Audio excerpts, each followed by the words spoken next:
Thank you Lord, bless your name. प्रभु यीशु मसीह के नाम से दोस्तों आप सभी का 8वें दिन 8वें चैप्टर पे द बुक ऑफ डैनियल की स्टडी पर आप सभी का बेहद बेहद स्वागत है। आशा करता हूं कि आप लोग खैरियत से हैं, सलामत हैं और मेरे यीशु मसीह ने आपको सुरक्षित रखा है। दोस्तों बहुत उत्साहित हूं आज के चैप्टर को लेकर, क्योंकि जैसे मैंने कल कहा था अब टोटल डायमेंशन चेंज हो चुका है डैनियल की पुस्तक का। पहले 6वें अध्याय, माफ करें, पहले 6 अध्याय पूरा डिफरेंट है, 1 से लेकर आपका 6वां अध्याय तक, और फिर 7 से लेकर 12 अध्याय तक टोटल डिफरेंट है। ये आपको बताते आ रहे हैं और आशा करता हूं कि आप लोग उसको समझ रहे होंगे। अब कल यानी कि बीता हुआ दिन यस्टरडे हमने पहला भाग का पहला चैप्टर यानी कि 7वां अध्याय हमने शुरू करा था और आज 8वां दिन है और 8वां चैप्टर है और इसके ऊपर आज अद्भुत चीजें, जैसे मैंने डाला था फेसबुक में, अद्भुत चीजें आपके बीच में रखने जा रहा हूं, जिसके लिए मैं बहुत उत्साहित हूं और उम्मीद रखता हूं कि आप लोग भी वहां से उत्साहित होंगे। चलिए शुरुआत की जो चीजें होती हैं, जैसे कि आवाज ठीक है नीचे टाइप करके बता दें, सिर्फ फेसबुक वाले, यूट्यूब वाले नहीं बताएं, क्योंकि आप लोगों के लिए तो हम ऑलरेडी अपलोडेड वीडियो होता है, तो आप लोग नीचे टाइप करने की जरूरत नहीं है या कॉमेंट्स पे डालने की जरूरत नहीं है। लेकिन फेसबुक वाले अभी जो देख रहे हैं करंट लाइव, आप लोग जरूर बता दें आवाज कैसी है, विजुअल अभी तक कैसा आ रहा है, और सब कुछ अगर ठीक है तो मैं यहां से आगे बढ़ना चाहूंगा। साथ ही साथ आप लोग जिस कंट्री से, जिस देश से, राज्य से, राष्ट्र से देख रहे हैं, वो सारी मालूमात भी आप लोग हमें जरूर बताएं कमेंट्स बॉक्स में कि कहां से देख रहे हैं, ताकि आपका हाथ भी चलता रहे और आप अपनी प्रतिक्रिया देते रहें। लेकिन जब स्टडी शुरू हो जाता है तो आपका फोकस जो है वो सिर्फ स्टडी पर होना चाहिए। साथ ही साथ दोस्तों आपको यह भी पता है कि बहुत सारे कमेंट्स जो हैं अविश्वासी लोग करते हैं, हालांकि अभी कम हो गया है, लेकिन आप उनकी तरफ ध्यान नहीं देना है और आपको जो है फोकस रहना है टीचिंग के ऊपर। उम्मीद करता हूं कि आप लोग ये बात को समझ गए होंगे। नाउ साथ ही साथ आप कहां से हैं, मतलब मेरी कलीसिया से हैं जिसका नाम है ग्रेस मिनिस्ट्री। मेरी कलीसिया से मतलब होता है, क्योंकि बहुत सारी कलीसिया हैं तो उसमें कॉन्टेक्स्ट को समझिए। कुछ लोग कहते हैं कि यीशु की कलीसिया, आप नहीं समझते क्या करें। सो आप ग्रेस मिनिस्ट्री मुंबई से हैं, मुंबई के बाहर जितनी कलीसिया हैं, क्या कहते हैं, जितने पास्टर्स मेरे साथ जुड़े हैं, जिनके मैं मेंटरिंग करता हूं और वो अलग अलग डिनोमिनेशन के होने के बावजूद भी मेरे मेंटरिंग में हैं या मैं उनको लीड कर रहा हूं, तो वे भी अपना उपस्थिति दर्ज कराएं। साथ ही साथ दोस्तों आप सभी को पता है कि इन सभी जगहों से लोग मुझे देखते हैं। मुंबई है, पुणे है, नागपुर है, पंजाब है, गुजरात है, कर्नाटक है, आंध्र प्रदेश है, तमिलनाडु है, ओडिशा है, राजस्थान है, हरियाणा है, कोल्हापुर, शोलापुर, छत्तीसगढ़, भोपाल मध्य प्रदेश में ही आता है। लेकिन मध्य प्रदेश में जबलपुर भी है, इटारसी भी है, क्या कहते हैं, होशंगाबाद है, और भी बहुत सारे हैं, क्या कहते हैं, दिमाग में नहीं आ रहा है। झारखंड है, सिलीगुड़ी है, हिमाचल प्रदेश है, जम्मू कश्मीर है, शिमला है, कोलकाता है, आसाम है, बंगाल है, नासिक है, दिल्ली है, गोवा है, नॉर्थ ईस्ट है, उत्तराखंड है, रांची है और उत्तर प्रदेश है। उत्तर प्रदेश में बहुत कुछ आता है, लखनऊ आता है अगर मैं गलत नहीं हूं, बिहार आता है, गया आता है, क्या कहते हैं, मुझे काफी लोग मैसेज कर रहे हैं कि आप ये पर्टिकुलर शहर का भी नाम लीजिए। अब क्या होता है ना भैया, जैसे स्टेट को हम डाल चुके होते हैं या राज्य को, स्टेट को, तो उसमें बहुत सारे सिटीज आते हैं, तो नहीं ले पाऊंगा, बहुत लंबा भी टाइम हो जाता है, ठीक है ना। अदर कंट्रीज यानी कि out of India, Pakistan, Nepal, Sri Lanka, Africa, New Zealand, UK, USA, Israel जो हिंदी भाषा समझते हैं, इटली है, अरब कंट्री है, अरब कंट्री में भी बहुत कुछ है ना। और साथ ही साथ लंदन से लोग मुझे देख रहे हैं, बेल्जियम से, मॉरिशस से, ऑस्ट्रेलिया से, लक्समबर्ग से, फिजी का स्पेलिंग ठीक नहीं था, अब हमने ठीक कर दिया है। और साथ ही साथ सेंटियागो है, कनाडा है, स्वीडन है, हांगकांग है, मलेशिया है और हॉलैंड है। तो इन सभी जगह से देख रहे हैं। अगर और भी कई लोग जो हैं अलग अलग कंट्री से देख रहे हैं, आपका नाम यहां नहीं है, मुझे प्लीज बताएं। अदर कंट्रीज की बात कर रहा हूं, मैं आपको जरूर उस पर ऐड करूंगा ना। दोस्तों आज एक स्लाइड मैंने एक्स्ट्रा बढ़ा दिया है और वह है मसीह मंथन बैठक का, जिसके ये नंबर है, इसका स्क्रीनशॉट ले लीजिएगा आप लोग। मसीह मंथन बैठक का इसका स्क्रीनशॉट ले लीजिएगा ताकि कॉल करने में आपको आसानी हो। अब मैं बताता हूं क्यों।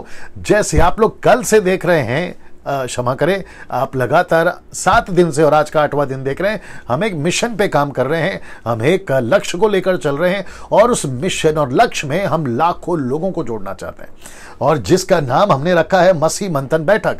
और जैसे ही भारत में जब सब कुछ ठीक हो जाएगा तो हम जो है इसकी पहली बैठक मुंबई से करना चाहेंगे, और जिसमें मैं समझता हूं कि काफी लोगों की मुझे जरूरत है, ताकि गलत शिक्षाएं शैतानी कलीसियाएं, शैतानी शिक्षाएं, उनको कैसे रोक सके। गोलियात बनकर बहुत मार्केट में घूम रहे, लेकिन दाऊद नहीं दिख रहे।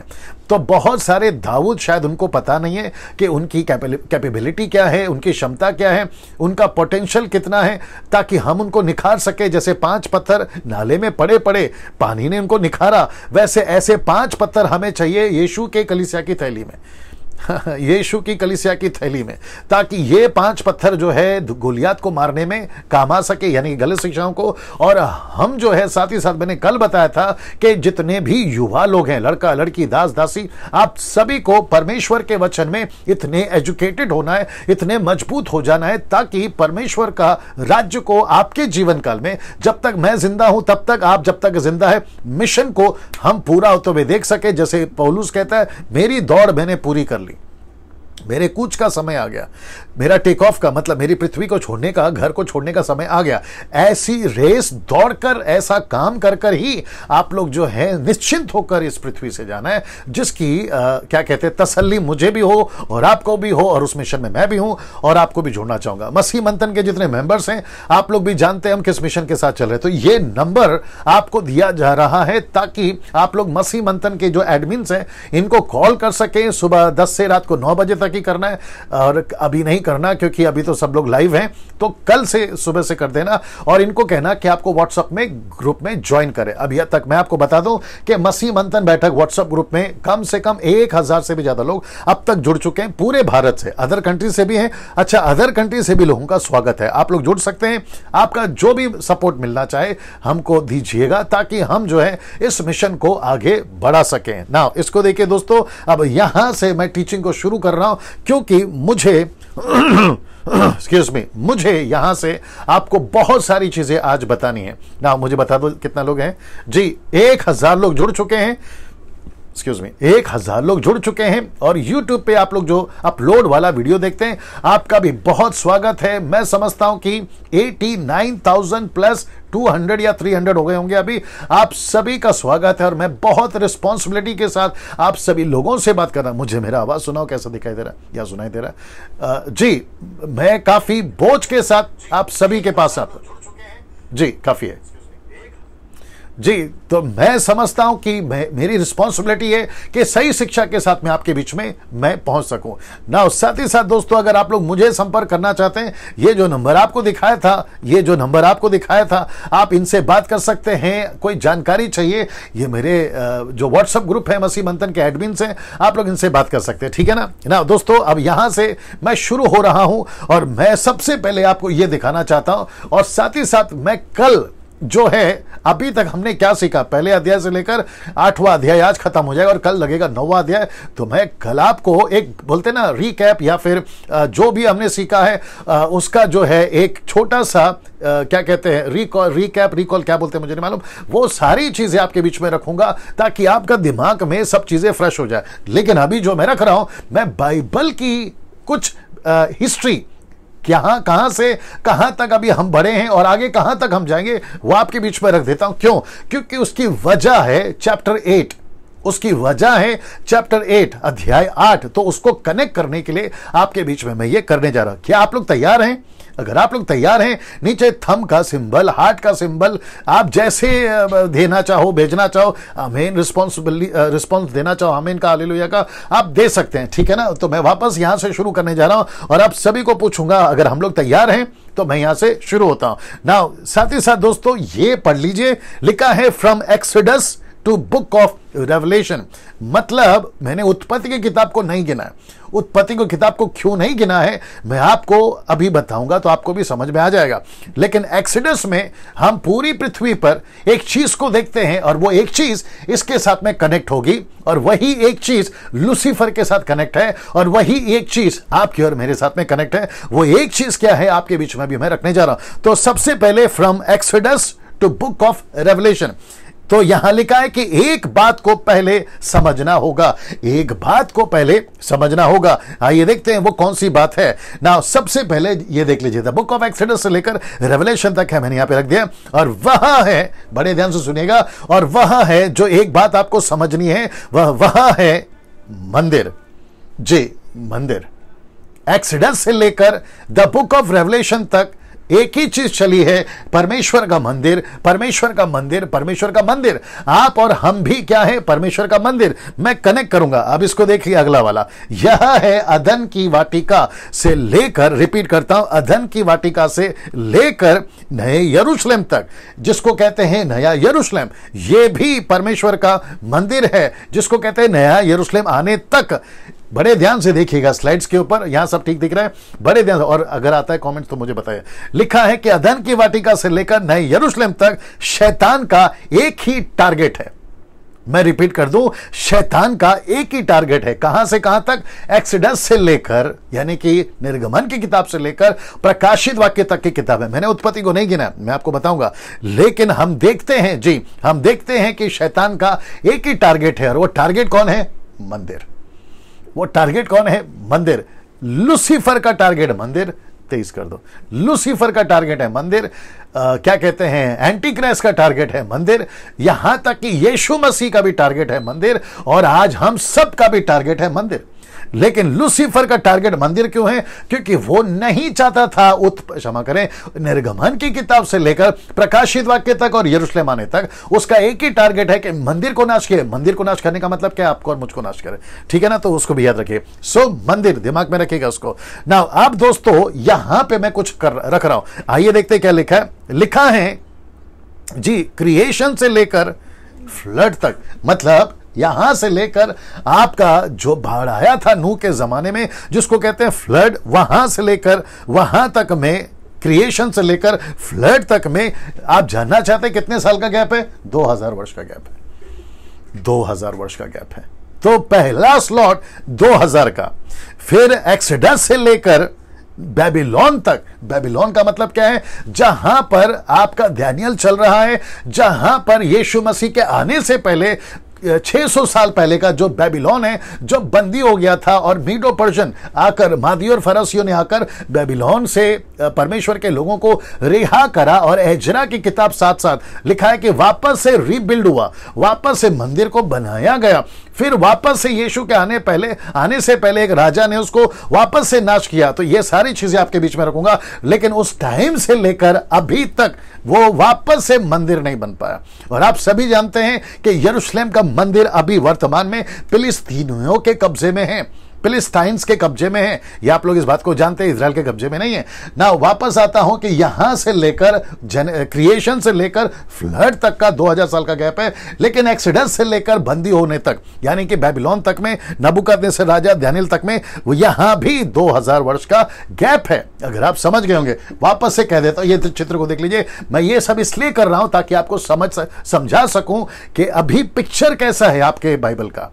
आपको समझना बहुत जरूरी है। जब आप स्टडी ले रहे हैं दानियल की किताब का, आपको पता होना चाहिए कि एक ही टारगेट है, और वो है मंदिर, परमेश्वर का मंदिर। और 8वें चैप्टर से मैं मंदिर को क्यों कनेक्ट कर रहा हूं, और 9वें अध्याय से लेकर भी आगे चलेगा वो मंदिर, और अभी तक भी टारगेट मंदिर ही है, जिसको मैं कलीसिया भी कहूंगा। तो यहां पे भी 2 साल, क्षमा करें 2000 साल, और यहां पे भी 2000 साल ना। अभी इसको देखिए दोस्तों, इजराइलाइट से लेकर जेंटाइल्स तक, देख लीजिएगा, इजराइलाइट से लेकर जेंटाइल्स तक, जिसको कहते हैं इजरायलियों से लेकर अन्य जातियों तक। अब आप इसको देख लीजिए, जिसको कहते हैं 1 AD या पहली सेंचुरी, पहली सदी से अब तक एक ही मिशन है। और वो मिशन क्या है? जो मंदिर से कनेक्टेड है, जो कलीसिया से कनेक्टेड है। मैं रिपीट करता हूं कि इजराइलाइट्स से लेकर जेंटाइल्स तक एक ही मिशन है। मिशन क्या है? सुसमाचार, सुसमाचार, सुसमाचार। इसका मतलब क्या है? यीशु मसीह चाहता है आज की मंदिर को अगर बचाना है, आज की मंदिर यानी आप और मैं, 1 कुरिन्थियों 3:16, अगर उस मंदिर को बचाना है और मंदिर में लोगों को ऐड करना है, क्योंकि यहां से कॉन्सेप्ट चेंज हो गया और यहां पे अभी कॉन्सेप्ट आ गया। मैं कल इसको और भी जो है गहराई से और डिटेल से आपके बीच में लेकर आऊंगा। तो इसका मतलब है कि इजराइलाइट्स को परमेश्वर ने अपने लीज से हटा दिया और यीशु मसीह ने फोकस करा अन्य जातियों पर।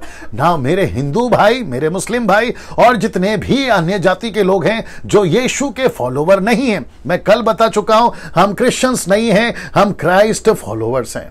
मैं रिपीट कर देता हूं, हम क्रिश्चियंस नहीं हैं, हम क्राइस्ट फॉलोवर्स हैं। मैंने कल भी कहा था कि मेरी बाइबल मुझे नहीं बताती कि यीशु मसीह क्रिश्चियन का परमेश्वर है। मुझे बाइबल यह बताती है कि यीशु मसीह जो है वो सबका है, जिसके चलते जेंटाइल्स आ गए, जिसके चलते अन्य जाति आ गए। और यही वजह है कि हम प्रचार करते हैं, सड़कों पर हम इसलिए निकलते हैं, आपके घर का दरवाजा हम इसलिए खटखटाते हैं, आपके ऑफिस, स्कूल, कॉलेजेस में, आपके शोरूम में, आपका रेस्टोरेंट्स में और आपके हर गांव कस्बों में हम इसलिए पहुंचते हैं क्योंकि हमें कहा गया है कि सुसमाचार इजराइलियों से हटाकर अब सुसमाचार जो है अन्य जातियों को पहुंचाया गया है, और यह सुसमाचार ही परमेश्वर का मिशन है।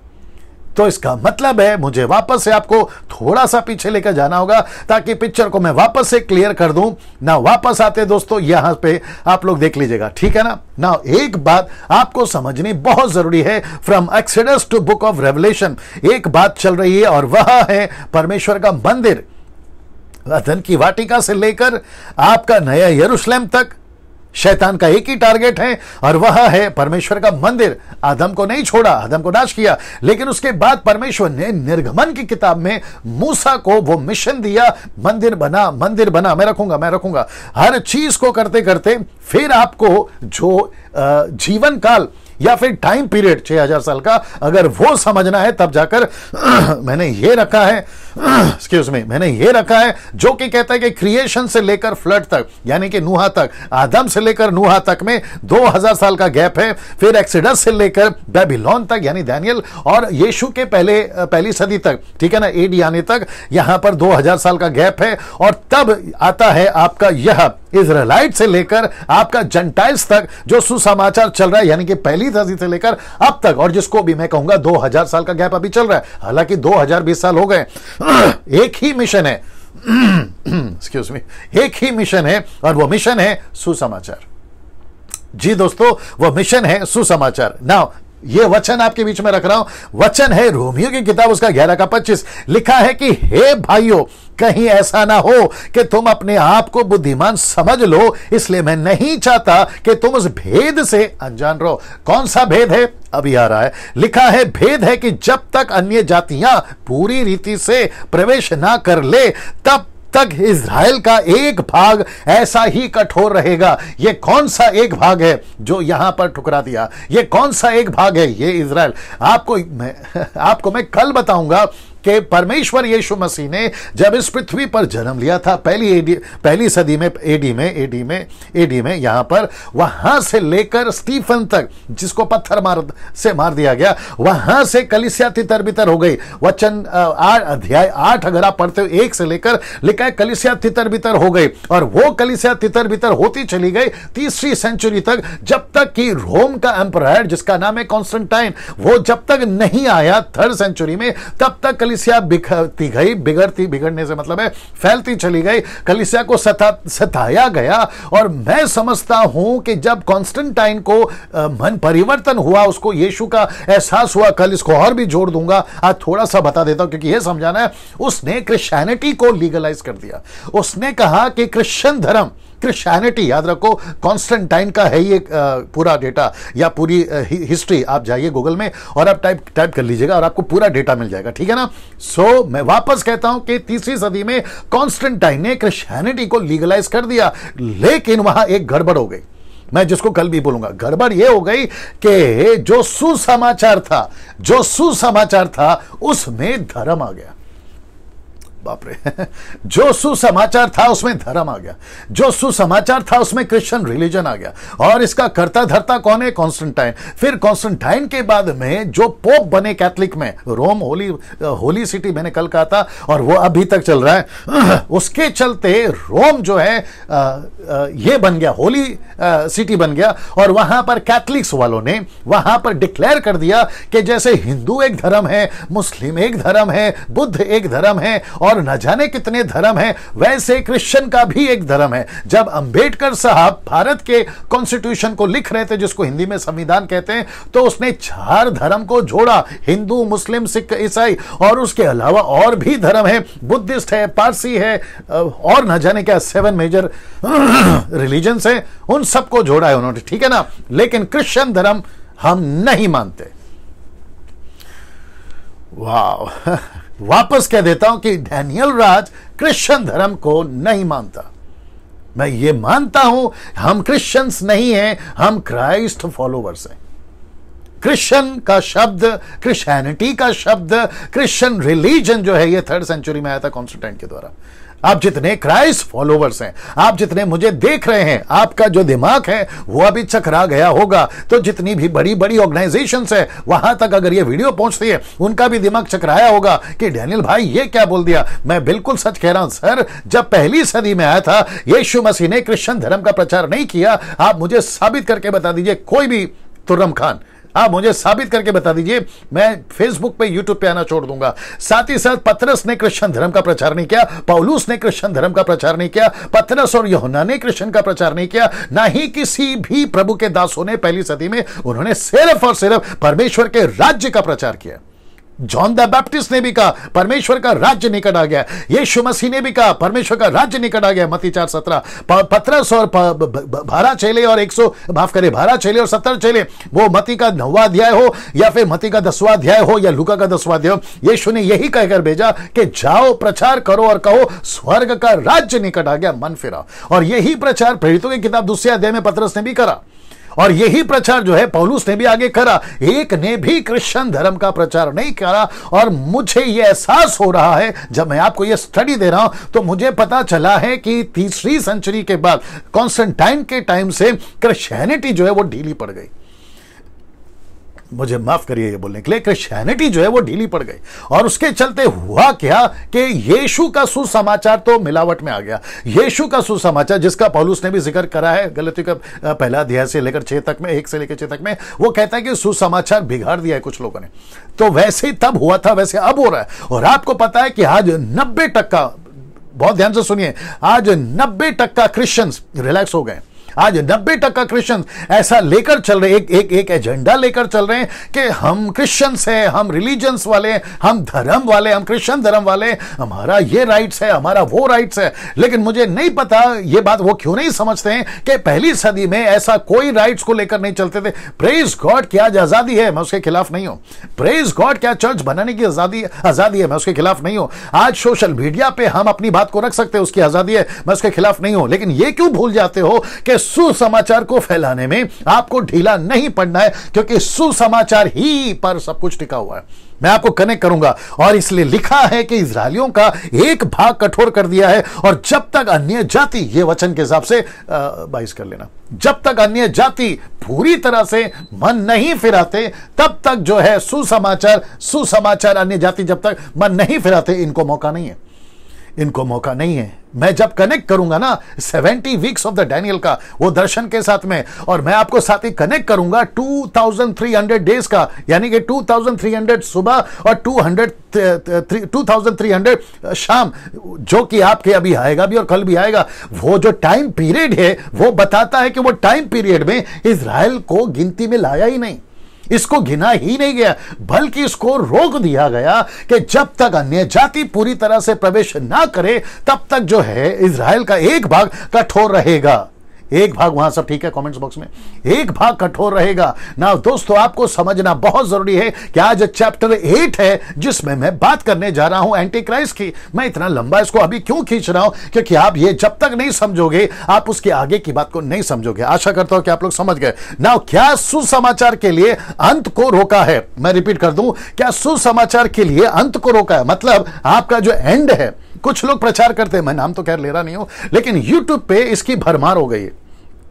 कुछ लोग कहते हैं अंत आ गया, कुछ लोग कहते हैं कि कल अंत आएगा, कुछ लोग कहते हैं कि कभी भी अंत आ सकता है। मैंने एक वीडियो बनाया था कि अंत के दिनों का बुखार, तो ऐसा बुखार है ना कईयों को लगा हुआ है। मैं प्रकाशित वाक्य की स्टडी दिया हूं, मैं अभी डैनियल की स्टडी दे रहा हूं, लेकिन आपने नोट करा होगा मैं हर बार कह रहा था, तब भी कह रहा था, अब भी कह रहा हूं कि जब तक सुसमाचार, मत्ती 24:14, जब तक सुसमाचार पूरी तरह से नहीं जाएगा। इसलिए यीशु ने क्या कहा था पता है? प्रेरितों की किताब उसका पहला अध्याय वचन 8 में उसने कहा कि जब तक पवित्र आत्मा तुम पर नहीं आएगा यरूशलेम को नहीं छोड़ना। लेकिन जैसे ही पवित्र आत्मा तुम्हें मिलेगा, यरूशलेम, यहूदिया, समरिया, पृथ्वी के छोर तक तुम चले जाना, क्योंकि अन्य जातियों को सुसमाचार सुनाना, पहुंचना बहुत जरूरी है। हाँ, सुसमाचार पहुंचना बहुत जरूरी है। सुसमाचार पहुंचना बहुत जरूरी है। यही वजह है कि सुसमाचार को पहुंचाने के लिए जाने जा रही हैं, लोग कत्ल कर रहे हैं। भारत में कुछ किस्से अभी हुए हैं 1-2 हफ्ते के अंदर, कईयों को पीटा गया है, कई नक्सलाइट ने कुछ पास्टरों को मारा गया है, उनको मार दिया गया। ये सारी चीजें चल रही है। मैं तो कहता हूं कि ये तो चिल्लर है अभी जो हो रहा है। जो पहली सदी में हुआ ना, घटनाएं घटी हैं, वो तो भयंकर हैं। अगर हम उसकी तुलना करें आज की तारीख में, वो भयंकर हैं। और मैं समझता हूं कि कल मैंने कहा था, परसों भी मैंने कहा था कि मसीहों को एक चीज आपके दिमाग से, जहन से निकालना है, और वह है डरपोकपन, कावर्डनेस, घबराहट, डर, ये निकालना है। मैं आप सभी मसीहों को कहना चाहता हूं, जहां जहां से भी देख रहे हैं, यीशु मसीह के नाम से मैं अभी आपसे कहता हूं कि यीशु मसीह के नाम से तुम्हारे अंदर से सुसमाचार के लिए जो डर पनपा है ना, जो कुछ लोगों ने डाला है, वो निकल जाए, वो निकल जाए। मैं वापस पढ़ देता हूं क्या लिखा है। क्या सुसमाचार के लिए अंत को रोका है? तो जवाब है, क्वेश्चन मार्क रखा है। क्या जवाब, क्या जानना चाहोगे? जवाब है जी हां। इस प्रार्थना को और इस स्टेटमेंट को जो मैं भी रखने जा रहा हूं, वो मत्ती के 24:22 में लिखा है, यदि वे दिन घटाए ना जाते। कौन से दिन ना घटाए जाते? लिखा है अंत को आने में, एंटी क्राइस्ट को प्रकट होने में, लूसीफर को प्रकट होने में अगर वो दिन घटाए ना जाते, जरा देख लीजिए, तो कोई प्राणी ना बचता। तो कोई प्राणी ना बचता, मतलब एक भी आत्मा नहीं बचती, क्योंकि लूसीफर और एंटी क्राइस्ट और अंधकार की ताकतें इतनी मजबूत और इतने कठोर और इतने गुस्से के साथ में पृथ्वी पे काम कर रहे हैं, जिसका झलक मत्ती लूका की किताब उसका 10वां अध्याय वचन 17, 18, 19 में देखते हैं कि यीशु मसीह ने कहा, मैं बिजली की नाई लूसीफर को गिरता हुआ देख रहा था। वो गुस्सा है उसका, लूसीफर का, और लूसीफर आज भी गुस्से में है। जीसस क्राइस्ट, क्या करूं थोड़ा सा ट्रैक से हटना पड़ेगा। लूसीफर ने मत्ती 13:25 में लिखा है कि जब खेत का स्वामी सो गया तो उसने कई जंगली बीज बो दिए। हॉलीवुड, टॉलीवुड, बॉलीवुड वो एक बीज है, पॉलिटिक्स वो एक बीज है, बिजनेस वो एक बीज है, एंटरटेनमेंट वो एक बीज है, भ्रष्टाचार वो एक बीज है, पाप का जीवन वो एक बीज है। ऐसे बहुत सारे बीज उसने संसार में बो दिए हैं, और उसको अच्छे से पता है कि मनुष्य जब तक इस चक्र में फंसा रहेगा, मुझे बिजनेसमैन बनना है, मुझे नेता बनना है, मुझे अभिनेता बनना है, मुझे ये कमाना है, मुझे वो कमाना है। इसलिए यीशु ने क्या कहा मत्ती की किताब उसका 16:26 में, उसने कहा मनुष्य सारे जगत को प्राप्त करे, अपने प्राण की हानि उठाए, उसे क्या लाभ होगा? ये शैतान का प्लान है। इसलिए लिखा है कि अगर यीशु प्रार्थना नहीं करता, अगर कुछ चुने हुए प्रार्थना नहीं करते, उसमें दानियेल भी एक है, पौलुस एक है, पतरस एक है, मैं समझता हूं कि अंत को नहीं रोका जा सकता था। इसलिए लिखा, यदि वे दिन घटाए ना जाते तो कोई प्राणी ना बचता, परंतु चुने हुओं के कारण वे दिन घटाए जाएंगे। ये चुने हुए के कारण दिन घटाए जाएंगे। ये प्रेजेंट फ्यूचर को बताता है, ये आगे वाले जीवन को बताता है जहां अभी हम जी रहे हैं। आप इस बात को समझिए। तो इसका मतलब है कि सुसमाचार ने किसी को रोक के रखा है। वो किसको रोक के रखा है? अंत को। किसको रोक के रखा है? एंटी क्राइस्ट को। किसको रोक के रखा है? वो तीसरा छोटा सिंह जिसका भी मैं जिक्र करूंगा। किसको रोक के रखा है? लूसीफर को हरकत करने से। किसको रोक के रखा है? सुसमाचार के विरोध में आने वाले उन सभीयों को रोक के रखा है, ताकि सुसमाचार अन्य जाति तक पहुंचे ना। दोस्तों इसको देख लीजिए, इसको देख लीजिए। दूसरा थिस्सलुनीके 2:6-7 में मैं वापस इसको कनेक्ट कर रहा हूं। रोक के रखा है, देखिए क्या लिखा है, और अब तुम उस वस्तु को जानते हो। ये वस्तु कौन है? पवित्र आत्मा। ये वस्तु कौन है? सुसमाचार। जानते हो जो उसे रोक रही है, उस वस्तु को जानते हो जो उसे रोक रही है। उसे रोक रही है। किसको रोक रही है? अंत को। किसे रोक रही है? लूसीफर को। किसे रोक रही है? एंटी क्राइस्ट को रोक रही है। वह अपने ही समय में प्रकट हो। See this connection? ये कनेक्शन देखिए आप, उसको रोक रही है ना। फिर क्या लिखा है? क्योंकि अधर्म का भेद अब भी कार्य करता जाता है, और पर अभी एक रोकने वाला है। एक रोकने वाला सुसमाचार है, एक रोकने वाला पवित्र आत्मा है। जब तक वह दूर ना हो जाए वह रोके रहेगा। क्या दूर ना हो जाए? तब जब तक अन्य जाति पूरी तरह से यीशु मसीह में ना आ जाए। वो आखिरी व्यक्ति कौन है मुझे नहीं मालूम। वो इंडोनेशियन है, वो अफ्रीका का है, अमेरिका का है, जापानीज कंट्री का है, अपने भारत का है। वो एक व्यक्ति कौन है, और वो एक व्यक्ति कौन से युग में, माफ करे, कौन सी पीढ़ी में आएगा नहीं पता। आज चल रही है 21वीं सदी, उसके बाद में आएगी 22वीं पीढ़ी। इसी के चलते मेरा फोकस क्या है पता है? ग्रेस मिनिस्ट्री के लोग, आप लोग भी सुनिए जो मेरी कलीसिया के लोग हैं, और साथ ही साथ मसीह मंथन के बैठक के लोग आप भी सुनिए। यही वजह है कि मैं बार बार कह रहा हूं कि सुसमाचार के लिए हमें लोगों को तैयार करना है। यीशु का राज्य फैले उसके लिए हमें तैयार करना है। मत्ती 28-18 नहीं बोलना, जहां पे लिखा है कि चेला बनाओ, कलीसियाओं की स्थापना करो, जातियों में जाओ। लिखा है कि उनके जातियों में, उनकी भाषा में चेले बनाओ। मिशनरीज को भेजो, यीशु का कार्य को करो, और इसको करने में कोई माइके लाल रोक नहीं सकता। मार सकते हैं, रोक नहीं सकता, हमको हटा सकते हैं, रोक नहीं सकता, पास्टर को जला सकते हो, चर्च को जला सकते हो, बाइबल को फाड़ सकते हो, आप जो है हमें रोकने के लिए बिल पास कर सकते हो, लेकिन किसी माइके लाल में दम नहीं है कि परमेश्वर की सामर्थ को आके रोक के बताए। नहीं रोक सकते सर, इतिहास गवाह है, अच्छे अच्छे खत्म हो गए। आप जो आजकल हमको धमकियां देते हो ना कि हम भारत से मसीहों को निकाल देंगे, निकाल के बता बेटा, यह बात को आपको समझना होगा। ठीक है ना, मैं वापस कहता हूं, आप हमको मत जानो, आप हमारे परमेश्वर को जानो। जिस दिन तुम हमारे परमेश्वर को जानोगे ना, तो तुम हमको जानोगे और हमको धमकियां देना बंद कर दोगे। मैं अविश्वासियों से बात कर रहा हूं इस वक्त में। दोस्तों, आप मसीह लोग इस वक्त में अपनी पीठ थपथपाइए, आप एक बहुत बड़े मिशन में। मैं कल भी कह रहा था, बहुत हो गया गाना बजा लिया, बहुत हो गया गिटार बजा लिया, बहुत हो गया गाना गा लिया, अब बहुत हो गया एंटरटेनमेंट कर लिया, आप जरा असली काम में आओ। मैं वेलकम करता हूं आपका। मैं मुंबई, पूना, नागपुर, पंजाब, गुजरात, साउथ, नॉर्थ, उन सब का स्वागत करता हूं। आइए यीशु मसीह के लिए एक ऐसा जीवन जिए, एक ऐसा चुनौतीपूर्ण जीवन जिए जिसका चैलेंज यीशु मसीह, पौलुस और पतरस वक्त रहते रहते करते गए हैं। मैंने कल भी कहा था, रात आने वाली काम नहीं कर सकते, अभी दिन है जिसमें हमें काम करना है। जैसी भी परिस्थिति हो, कोरोना वायरस हो, लॉकडाउन हो, या फिर आने वाले दिनों में और भी कई भयंकर बातें हो, लेकिन यीशु का सुसमाचार नहीं रुकना चाहिए, क्योंकि यीशु मसीह ने किसी को रोक के रखा है। अंत को रोक के रखा है, एंटी क्राइस्ट को रोक के रखा है, लूसीफर को। जितने लोगों को समझ में आ रही है, आप अपना अपना नीचे जो है टाइप कर दीजिए जैसा आपको ठीक लगा ना। दोस्तों, इसको देखिए, अदन की वाटिका हो, मूसा का तंबू हो, सुलेमान का मंदिर हो, रीबिल्ड मंदिर हो, एजरा साथ साथ में, जो कि दानियल के बाद, एजरा की किताब साथ साथ कहता है कि दानियल के बाद में मीडो एंड पर्शियन, मादी और फरसियों ने बेबीलोन में जो बंदी थे उनको निकाल कर वापस से मंदिर बनवाया, और फिर वापस से वो मंदिर किसने नाश किया मैं वो भी बताऊंगा। 175 171 में मैं बताऊंगा आपको, नाश किया।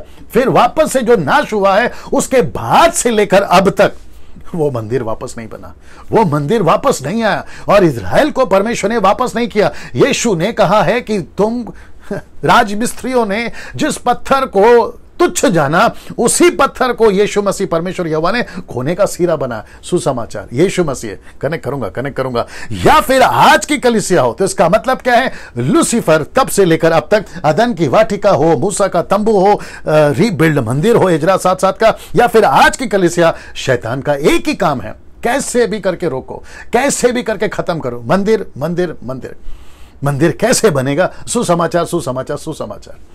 ओल्ड टेस्टमेंट का कॉन्सेप्ट अलग है, न्यू टेस्टमेंट का कॉन्सेप्ट अलग है, लेकिन एक ही चीज लेके चल रहे, मंदिर मंदिर मंदिर। आई hope you got the point. अब यहां से क्या आप तैयार हैं? वाह, क्या आप यहां से तैयार हैं? आइए आपको सबसे पहले यह याद दिला दूं कि दानियल की जो भविष्यवाणियां हैं, प्रोफेसीज फुलफिलमेंट, उसके 3 कॉन्सेप्ट है या 3 थियरीज हैं। सबसे पहला है प्राइमरी, दूसरा है आपका सेकेंडरी, और तीसरा है फाइनल। तो जब भी दानियल कोई प्रोफेसी, कोई दर्शन, कोई भी सपना बताता देखता है, तो वह उसके जीवन काल में घटा होना चाहिए, जैसे कि नबूकदनेस्सर का और बेलशस्सर का पूरा घटना उसके जीवन काल में घटा। सेकेंडरी का मतलब है कि उसके 200-300 साल बाद में घटी है, लेकिन फाइनल का मतलब है आज की बात में। तो दानियल को 3 एंगल से जो है दर्शन, स्वप्न, भविष्यवाणी बताया गया। तो जब आप लोग पढ़ते हैं the book of Daniel chapter 1 to 12, आपको ये 3 चीजों को दिमाग में रख के पढ़ना है। आई hope you got the answer. Now दोस्तों, अब इसको देख लीजिए, ये बहुत इंटरेस्टिंग है, बहुत इंटरेस्टिंग है। यहां सब ठीक चल रहा है, कमेंट बॉक्स में सब ठीक चल रहा है। ओके, नाउ दोस्तों, जब सबसे पहला दानियल ने दर्शन देखा, वो चाहे बेबीलोन हो, वो चाहे मीदो पर्शियन हो, वो चाहे ग्रीस हो, वो रोम हो, तो उसने ऐसे देखा, जिसको कहते हैं मेटल के रूप में देखा। मेटल का मतलब है सोना, चांदी, पीतल, लोहा। ऐसे देखा, जिसका मैं समझता हूं कि जब हम इसको देखते हैं, कैसे बताऊं, अब लेवल चेंज हो रहा है, मुझे वो बताना है आपको। अब लेवल चेंज हो रहा है, तो पहले मेटल आता है, लोहा, माफ करें, सोना, चांदी, पीतल, लोहा। इसका मतलब क्या है? ये सब एक जगह पे हैं, ये सब एक जगह पे रहकर अपने टेरिटरी को बना रहे थे, ये सब जगह नहीं फैले। फिर उसके बाद में ये जानवर आ गए जिसकी स्पीड है, किसी को विंग्स है, किसी को खतरनाक बताया, किसी को खूंखार बताया। अब यहां से अभी दृश्य चेंज हो रहा है। अब यहां पे क्या हो रहा है पता है? इनकी जो है ना उड़ान बढ़ रही है, अब इनका फैलना बढ़ रहा है। वापस कहता हूं, एक जगह पे थे, अब यहां पर ये फैल रहे हैं, किसी की तेज दी गई है, किसी को उड़ने दिया गया है। लेकिन अब जो मैं रख रहा हूं, ये भी रख देता हूं, ये आ गया आपका रेवलेशन वाला, चैप्टर 13 वाला आ गया। यहां पर भी आप देख लीजिए, अब यहां स्टैचू नहीं है, लेकिन ये जानवर है। लेकिन अब दानियल की किताब 2 अध्याय 7वां अध्याय, रेवलेशन का 13, अब यहां सिंगों पर जोर हो रहा है। सिंग, हॉर्न्स, सिंग, उस पर जोर हो रहा है। अब आप देखिए, वापस से बता देता हूं। स्टैचूज थे पहले, फिर उसके बाद में आपका जानवर आ गए, जिसको पंख है, जिसको स्पीड है, खुखार है, तेजी है। लेकिन अब चेंज हो गया है, अब आ गया है सिंगो, हॉर्न्स, ये आ गए। ऐसा क्यों? क्योंकि चैप्टर 8 3 प्रकार के सिंगों के बारे में बताता है, या सिंह के बारे में बताता है, 3 प्रकार का। वाह! अब सिंह का मतलब क्या है, मैं प्रकाशित वाक्य की किताब में बता चुका हूं, मैं आप वापस बता देता हूं। सिंह का मतलब है अथॉरिटी, सिंह का मतलब है पावर। तो ये जहां जहां पहुंचते हैं, ये वहां पर पावर हासिल कर लेते हैं। पहला क्या था? स्टैचू, फिर क्या आ गया? एनिमल्स, अभी क्या आ गया? हॉर्न का मतलब है पावर। सोच के देखिए, ये हॉर्न, ये सिंह जब अपने इलाके में, वो कहीं पे भी हो, ये जहां जहां पहुंचते हैं, ये अपना पावर ले लेते हैं। किसी भी कंट्री, किसी भी बॉर्डर, कहीं पे भी पहुंच जाए, इनका पावर आ जाता है। लेवल चेंज हो गया, और ये लास्ट है। मतलब सिंह के बाद में अभी कुछ नहीं है, इन सब का सिंह टूटने वाला है। मैं कनेक्ट करूंगा ना दोस्तों। साथ ही साथ ये भी देख लीजिए, ये आ गया 2 सिंह, अब रख रहा हूं तीसरा सिंह, ये है तीसरा सिंह, ये देख लीजिए। और ये है एंटी क्राइस्ट। ये दोनों कौन है मैं कनेक्ट करूंगा आपको, लेकिन ये है एंटी क्राइस्ट। ये देखो तीसरा सिंह। अब यहां स्टैचू नहीं दिख रहा है दानियल को, अब यहां पे कुछ भी नहीं दिख रहा। अब यहां पे क्या दिख रहा है? सिंह दिख रहा है। अब दानियल का प्रोफेसी और रेवलेशन की 13वीं अध्याय की प्रोफेसी बहुत मिलती जुलती है, क्योंकि दानियल की प्रोफेसी में लास्ट में सिंह को प्रमोट किया गया, उस पर जोर दिया गया। और जॉन ने भी कहा है कि उसको सिंह है, 10 सिंह है, सिंह, छोटा सिंह, ये आ रहा है बार बार प्रकाशित वाक्य की पुस्तक में भी। तो इसका मतलब है कि लास्ट है सिंह, जिसको बताते हैं अथॉरिटी। तो इनका सत्ता, वो चाहे पॉलिटिकल लीडर हो या फिर रिलीजियस लीडर हो, इन सब का पावर बढ़ने वाला। अब स्टैचू एक जगह पे नहीं रहेगा, अब ये पंख लगाकर और खूंखार की स्पीड में नहीं रहेंगे, ये जहां पहुंचेंगे इनका सत्ता है, इनका पावर है। ये आपको समझाना चाह रहा था ना। इसको देख लीजिए, इसको देख लीजिए। आप सभी जानते हैं कि ये क्या है, आप सभी जानते हैं कि ये क्या है, और आपको तो मैं ये आज बताने पर हूं ना। जहां जहां मैंने एरो किया है आपको समझाने के लिए, मादी, फरासी, मीडो पर्शियन, ये हो गया। और साथ ही साथ में यूनान, मैं आपको बताऊंगा ग्रीस। ना आपको पता है बेबीलोन है, आपका मीडो पर्शियन है, और आपका ग्रीस है, और ये आपका रोम है। और यही आपका सोने का सिर बेबीलोन है, ये आपका ग्रीस है, माफ करें मीडो पर्शियन है, ये आपका ग्रीस है, और ये है आपका रोम। आपको ये सारी चीजें बताई थी। अब ये 2 बकरे और फिर वो तीसरा बकरा, माफ करें 2 बकरे, 2 प्रकार का सिंह और तीसरा सिंह, आपको अभी मैं आज बताने पर हूं। ये दोनों कौन है? आपने पिक्चर देख लिया, नाम भी बता दिया। अब इसकी खुलासा दे देता हूं। मैंने सिर्फ ये फोटो रखा है, ये फोटो वापस आएगा। और आप सभी जानते हैं ये फोटो कौन है? अलेक्जेंडर द ग्रेट, बादशाह सिकंदर, इसका कनेक्शन है। नाउ 2 अध्याय, 7वां अध्याय, 8वां अध्याय, जितने भी चित्र आपने देखे या जितने भी सिंबल आपने देखे, ये सब एक ही है, ये सब एक ही है। सो फर्क इतना है कि परमेश्वर चेंज कर रहा है दर्शन को, अपोक्लिप्टिक को, यानी कि चिन्हों को, लेकिन उसका निचोड़ और उसका अर्थ सब एक ही है। सोना क्या है? बेबीलोन। लायन क्या है? बेबीलोन। आपको मैं ये बताते चला रहा हूं, ठीक है ना। तो ये सब एक है। अब यहां से वक्त को भी ध्यान रखना है। अब यहां से सबसे पहला वचन आपके बीच में रखने जा रहा हूं, जो दर्शन दानियल ने देखा, जो स्वप्न दानियल ने देखा, मैं वो रखने जा रहा हूं। लिखा है, उपरोक्त दर्शन के बाद मुझ दानियल को राजा बेलशस्सर के राजकाल के 3रे वर्ष में एक दर्शन दिखाई दिया। तो कौन से जीवन काल में? बेलशस्सर आपको बता चुका हूं कि नबूकदनेस्सर का पोता। इसकी घटना कहां पर है मैं आपको यह भी बता चुका हूं 5वें अध्याय में, ठीक है ना। बेलशस्सर के राज्यकाल में इसको एक दर्शन दिखाई दिया। आइए देखते हैं वचन 2। मैंने दर्शन में यह देखा। क्या देखा?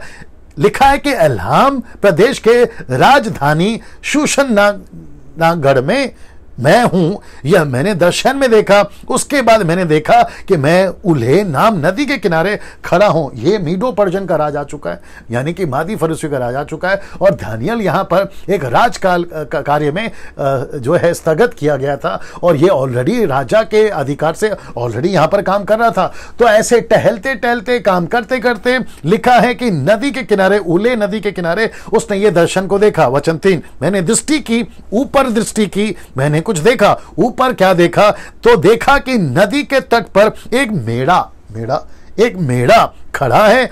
उसके 2 सिंग हैं, मैं फोटो दिखाऊंगा। ये दोनों सिंग बड़े बड़े थे, पर एक सिंग दूसरे सिंग से थोड़ा बड़ा, ज्यादा बड़ा था। जो सिंग बड़ा था वह छोटे सिंग के बाद निकला। जो बड़ा था वो छोटे सिंह के बाद निकला। तो छोटा सिंह है मादी और बड़ा सिंह है फारसी, मीडो पर्शियन। मीडो छोटा है, पर्शियन बड़ा है। ये भी आपको बता देता हूं, फोटो देख लीजिएगा जी। दिखा दो, क्या दिखा रहा था वो? कितने हैं? ओके, 1600 लोग अभी तक जुड़े हैं। उन सभी 1600 लोगों से कहना चाहता हूं, शायद आप लोग लेट जुड़े हैं, किसी भी नेगेटिव कमेंट्स को रिप्लाई नहीं देना है। वो हमारी टीम यहां पे काम कर रही है।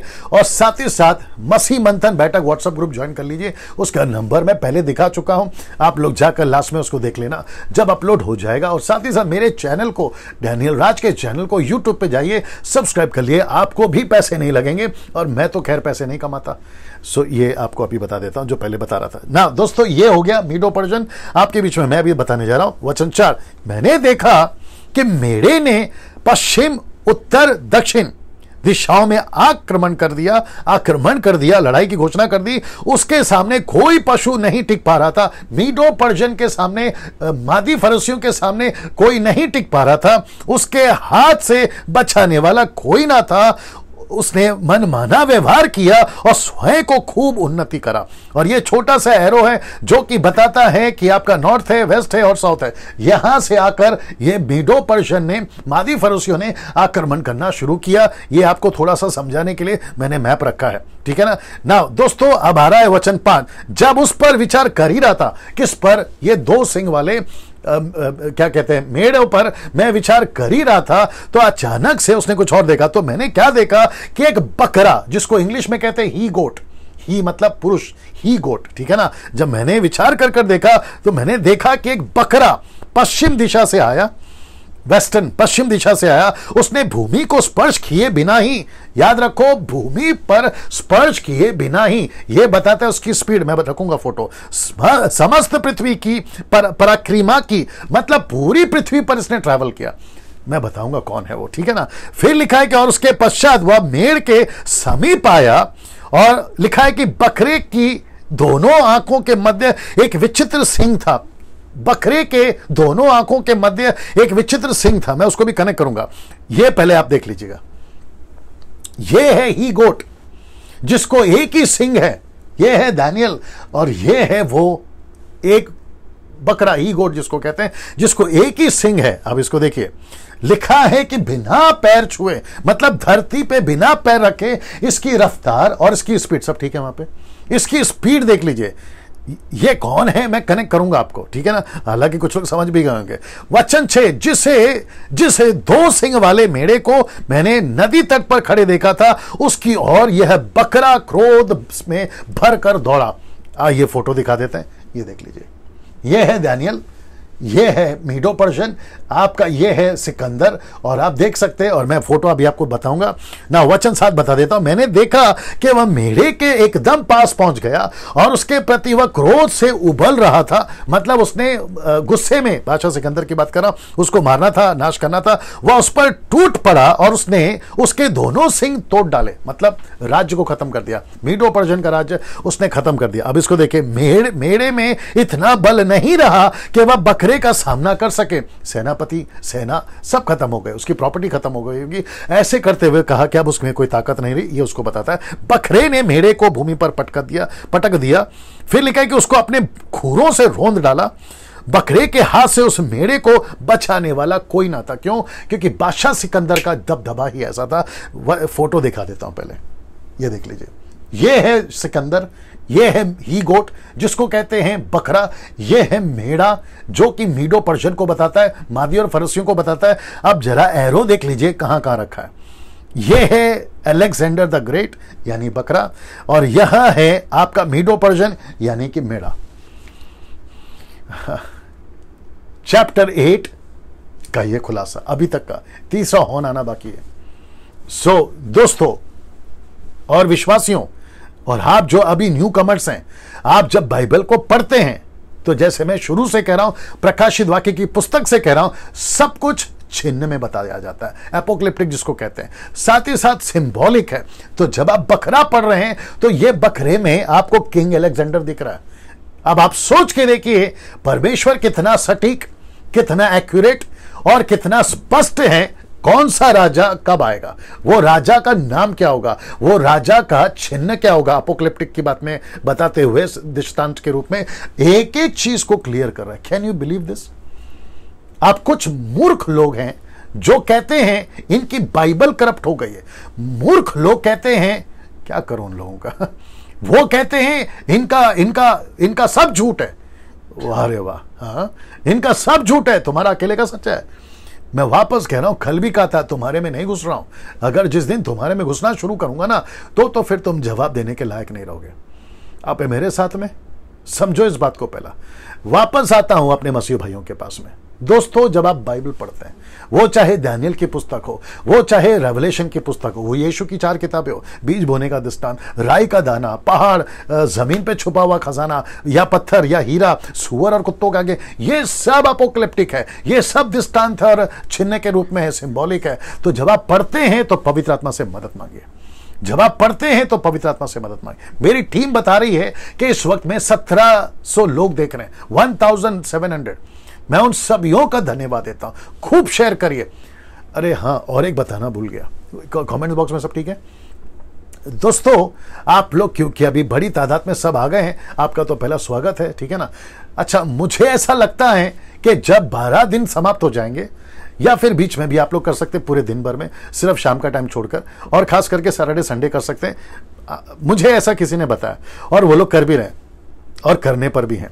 वो कह रहे हैं जी, वो कह रहे हैं कि पास्टर डैनियल, आपकी वीडियो जो YouTube पे अपलोड है उसको हम डाउनलोड कर रहे हैं, और हम गांव-गांव, जहां जहां कलीसिया और जहां जहां विश्वासी है, टीवी पे सेट करके उनको बिठाकर, जो भी जितने भी लोग हैं, उनको आपकी टीचिंग देने पर हैं और दे रहे हैं।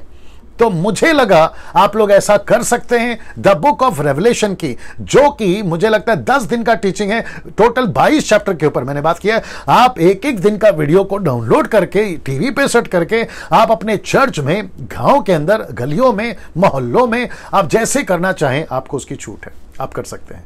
और अगर आप ऐसा करते हैं तो उसकी आप दूसरा भी कर सकते हैं। वो करते करते आप लाइव आ जाइए, लाइव आ जाइए, आपके वॉल से लाइव आ जाइए, आपके क्या कहते हैं उसको, पेज से, और आप ऐसा कर सकते हैं, उसमें कोई दिक्कत नहीं है। मेरा मकसद यही है कि सुसमाचार, परमेश्वर की खरी शिक्षा जितनी पहुंच सके वो आप लोग कर सकते हैं। तो आपको इसकी छूट है, मैं रिक्वेस्ट करता हूं आप लोग जरूर करें। उससे क्या होगा, खाली बैठने से अच्छा है, आपको नहीं प्रचार करना है, आपको केवल सेट करना है, लाइव आ जाना है, आपको जैसा ठीक लगे, और मेरी वीडियो प्ले कर देना, दैट्स इट। और वो 1 घंटा 1.5 घंटे की जो टीचिंग है उनको भी मिलेगी, और साथ ही साथ आपके वॉल से और आपके पेज से जिन्होंने मुझे अभी तक नहीं देखा वो भी देख लेंगे, तो प्रभु का राज्य बढ़ेगा ना। चलिए, तो ये आपको समझ में आ गया।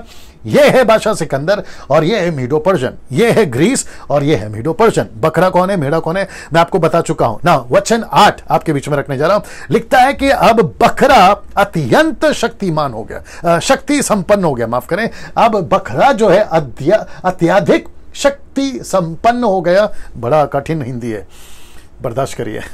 पर जब वह अपनी शक्ति के शिखर पर था, शिखर पर था मतलब पूरी दुनिया, इतिहास गवाह है ना, किंग अलेक्जेंडर के बारे में इतिहास गवाह है, उसने पूरी दुनिया पे राज करा। और जब वो मरा, एक लगभग जो मुझे एवरेज मिला 33 या 34 या 35 या 36 की उम्र में मर गया। दारू पी के मर गया, बीमार होके मर गया, उसको सदमा आ गया कि अभी क्या बचा है जीतने के लिए। और मुझे लगता है कि यीशु मसीह जब डायलॉग मार रहे थे ना, मत्ती 16:26 में, पूरी दुनिया को जीता, जान को गवाया, क्या फायदा। तो यीशु के दिमाग में ये भी होगा, ये आदमी भी होगा जिसका नाम है सिकंदर, ठीक है ना। दोस्तों, बकरा अत्यधिक शक्ति संपन्न हो गया, पर जब वह अपनी शक्ति के शिखर पर था तब उसका बड़ा सिंह टूट गया। मैं आपको बताऊंगा बड़ा सिंह टूट गया इसका मतलब क्या है, मैं बताऊंगा। और उसके स्थान पर 4 विचित्र सिंह उगाए, 4 विचित्र सिंह उगाए। फिर कहता है कि वे आकाश के चारों दिशाओं की ओर बढ़ने लगे। अब ये क्या है तो क्लियर करता हूं। तो सबसे पहला स्टार, स्टार का मतलब है कि जो वचन पीछे देखा उसका मैं खुलासा करने जा रहा। तब उसका बड़ा सिंह टूट गया, उसके स्थान पर 4 विचित्र सिंह उगा। ये क्या चीज है, सिंह टूट गया और ये 4 सिंह उतर आए। अब जरा तैयार हो जाइए, बड़ा मजा आएगा, ठीक है ना। लिखा है कि सिंह टूट गया, तो सिंह टूट गया इसका मतलब क्या है, इसका मतलब है कि बादशाह सिकंदर मर गया। बादशाह सिकंदर 36 की उम्र में मर गया। सिंह टूट गया, मर गया। सिंह टूट गया मतलब मर गया। किंग अलेक्जेंडर मर गया, ये खुद से मर गया, इसको किसी राजा ने नहीं मारा, ये खुद से मर गया। इतिहास गवाह है, बीमारी से मरा, कैसे मरा, मर गया, ठीक है ना, ये मर गया। अब वो 4 सिंह क्या है, ये 4 सिंह कौन है, ये 4 सिंह बादशाह सिकंदर के कर्नल या बादशाह सिकंदर के जनरल, या फिर जिसने इसके अपने लीडर को जो साउथ, उत्तर दक्षिण पूर्व पश्चिम ईस्ट वेस्ट नॉर्थ साउथ में जो बनाकर रखे थे ना, ये उनको देकर दिया था। उसके कई समयों के बाद में बादशाह सिकंदर के 4 लोग, जो कि अभी आपने वचन को सुना कि 4 विचित्र सिंह उगाए जो चारों दिशाओं में बढ़ने लगे, चारों दिशाओं में। तो ये 4 सिंह कौन है मैं आपके बीच में रखने जा रहा हूं, और वह है यह, ये देख लीजिए, वह है यह। तो सबसे पहला है सिलाकस, लेस्मियकस, फिर कैसेंडर और यह टोलोमी। ये जो है ये नाम देख लीजिए, और ये है अलेक्जेंडर, ये बकरा, और ये 4 सिंह उतर आए, उगाए, क्योंकि एक सिंह टूट गया मतलब बादशाह सिकंदर मर गया। अभी बादशाह सिकंदर यहां पर नहीं है, ये चारों दिशाओं में फैल गए, और एशिया माइनर में, फिर सीरिया बेबीलोन है, फिर इजिप्ट जूडा है, और फिर ये जो है आपका ग्रीस में, ये सब फैल गए। ये चित्र देख लीजिए, कुछ सेकंड तक रख रहा हूं जी। नाउ एक और चीज जो कि मैं ऐड करूंगा, सेलेकस यहां से निकला एंटी क्राइस्ट, इसमें से निकला। अब यहां से एक सिंह में से मैंने कहा ना टोटल 3 सिंह की बात बताऊंगा। एक हो गया बादशाह सिकंदर, दूसरा हो गया मीडो पर्शियन 2 सिंह वाला। अब ये जो 4 उसके जनरल है, किसके, बादशाह सिकंदर के, लेकिन इसमें से सेलेकस में से एक सिंह निकलेगा, मैं आपको बताऊंगा कौन है वो। वचन 9 को पहले देखते हैं, लिखा है कि इन चारों सिंहों में से एक सिंह, एक छोटा सिंह निकला, हॉर्न, लिटिल हॉर्न निकला। वह दक्षिण पूर्व और हमारे वैभव संपन्न देश की और बढ़ता गया, अत्यंत शक्तिशाली बन गया, अत्यंत शक्तिशाली बन गया। कौन सा सिंह, छोटा सिंह। मैं कनेक्ट कर रहा हूं छोटा सिंह कौन है ना। छोटा सिंह जब मैं कह रहा हूं तो यहां पे 2 थियरी है। अब ये व्यक्ति कौन है ये आपको पहले ही पता चल गया। अब वापस कहता हूं कि दानियेल की प्रोफेसी को एक है प्राइमरी, दूसरा है सेकेंडरी, और तीसरा है फाइनल। तो ये है सेकेंडरी, वो भी बता देता हूं। यहां 2 तरह से इस भविष्यवाणी को समझना होगा। तो ये प्रोफेसी मतलब ये जो बंदा है ये सेकेंडरी पे है, और ये जो बंदा है एंटी क्राइस्ट ये फाइनल पे है, ये आपको समझना होगा। और जिसके चलते जब मैं स्टडी कर रहा था तो मुझे पता चला कि ये जो व्यक्ति है जिसका नाम है एंटीक्योस एपिम्फेन्स 170 बीसी में यह आता है एंटियोकस, एंटियोकस, ठीक है ना। इसका प्रोनाउंसिएशन यही करा था ना हम लोगों ने, हाँ नहीं ये वाला एपिफेंस। ओके, आप लोग देख लीजिए, सितंबर 6 175 बीसी टू दिसंबर 25 164 बीसी, मतलब यीशु के 150 या 75 साल पहले यह व्यक्ति आया था। अब आप जानना चाहोगे, हिस्ट्री गवाह है, गूगल पे टाइप कर लीजिए मिल जाएगा। एंटियोकस ने एंटी क्राइस्ट की तरह राज करा यीशु के 175 साल पहले, एंटी क्राइस्ट की तरह, मतलब लूसीफर की तरह, एंटी क्राइस्ट की तरह। इसने क्या करा पता है, मंदिर यानी कि परमेश्वर का मंदिर जो वापस से रीबिल्ड हुआ था एजरा 7:7 में, ये सब हिस्ट्री है, आप लोग स्टडी कर लीजिएगा, पता चल जाएगा, बट मैंने करके रखा है इसलिए आपके बीच में आ रहा हूं।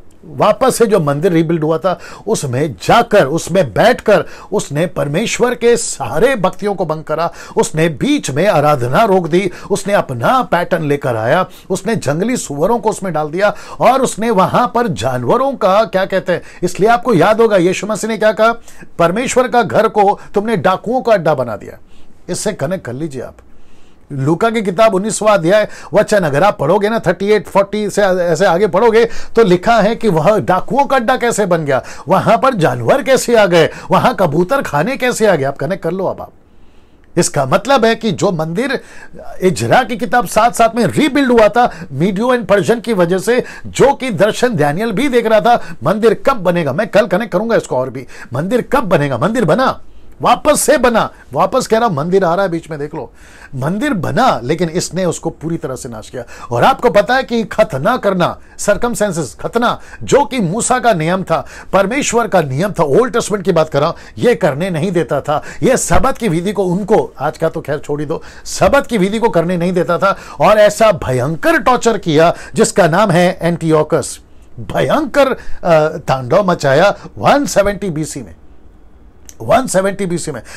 तो अब ये कौन सी प्रोफेसी है दानियल की, इसको कहते हैं सेकेंडरी। अब आ रहा है फाइनल, क्योंकि इसके हिसाब से 7 सप्ताह नहीं पूरे होते, 70 वीक्स यहां पूरे नहीं होते। साथ ही साथ 2300 days and 2000 days means morning and evening, जिसको अभी मैं बताऊंगा वचन 13 और 14 में, वो इसके साथ में मैच नहीं होते।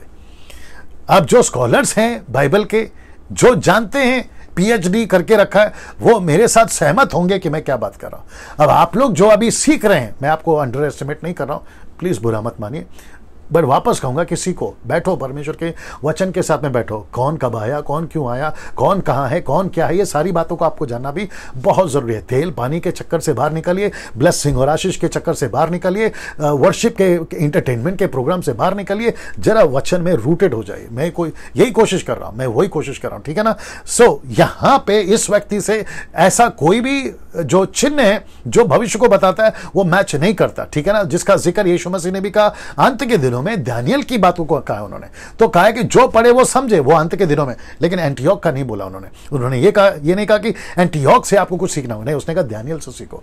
तो दानियल की 70 वीक्स की प्रोफेसी, 2300 का चक्कर, ये सब कुछ मैं बताऊंगा, ठीक है ना, जो कि एंटी क्राइस्ट से यानी इससे कनेक्टेड है, इससे कनेक्टेड है। इसलिए यीशु ने कहा मत्ती 24:15 में, सो जब तुम उस उजाड़ने वाली घृणित वस्तु को जिसकी चर्चा दानियल भविष्यवक्ता के द्वारा हुई थी पवित्र स्थान में खड़ी हुई देखो, जो पढ़े वो समझे। यह व्यक्ति कब है? यीशु मसीह से पहले कितना साल है?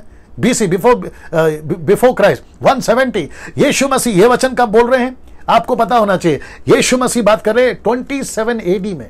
अब आप कहां 170 बीसी और कहां 27 एडी, कितना गैप है देखिए। तो यीशु यहां बोल रहे 27 एडी में कि दानियल की बातों को याद रखो, मतलब जो पढ़ेगा, जब तुम घृणित वस्तु को मंदिर में खड़े देखो, वो तब की बात कर रहा है। तो ये एंटी क्राइस्ट यह है, ना कि यह, ना कि यह, ये नहीं है।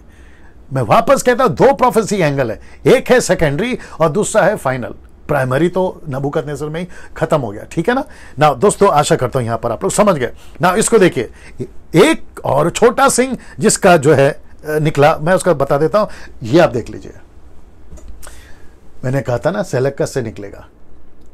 अब ये 2300 ईयर्स मैं कल कनेक्ट करूंगा, और साथ ही साथ आपको ये भी पता होगा 275 बीसी, और फिर ये सारी बातें आपको मैं कल कनेक्ट करूंगा। अलेक्जेंडर द ग्रेट आकर उसने कैसे राज करा, ये 4 सिंह कौन है मैं आपको बता चुका हूं, और साथ ही साथ छोटा सिंह एंटी क्राइस्ट आएगा 2025 एडी, जिसको मैं कल कनेक्ट करूंगा, जो कि 1844 में ये एक कैलकुलेशन के हिसाब से ये आकर खत्म हो जाना चाहिए था। दुनिया 1844 में खत्म हो जाना चाहिए था।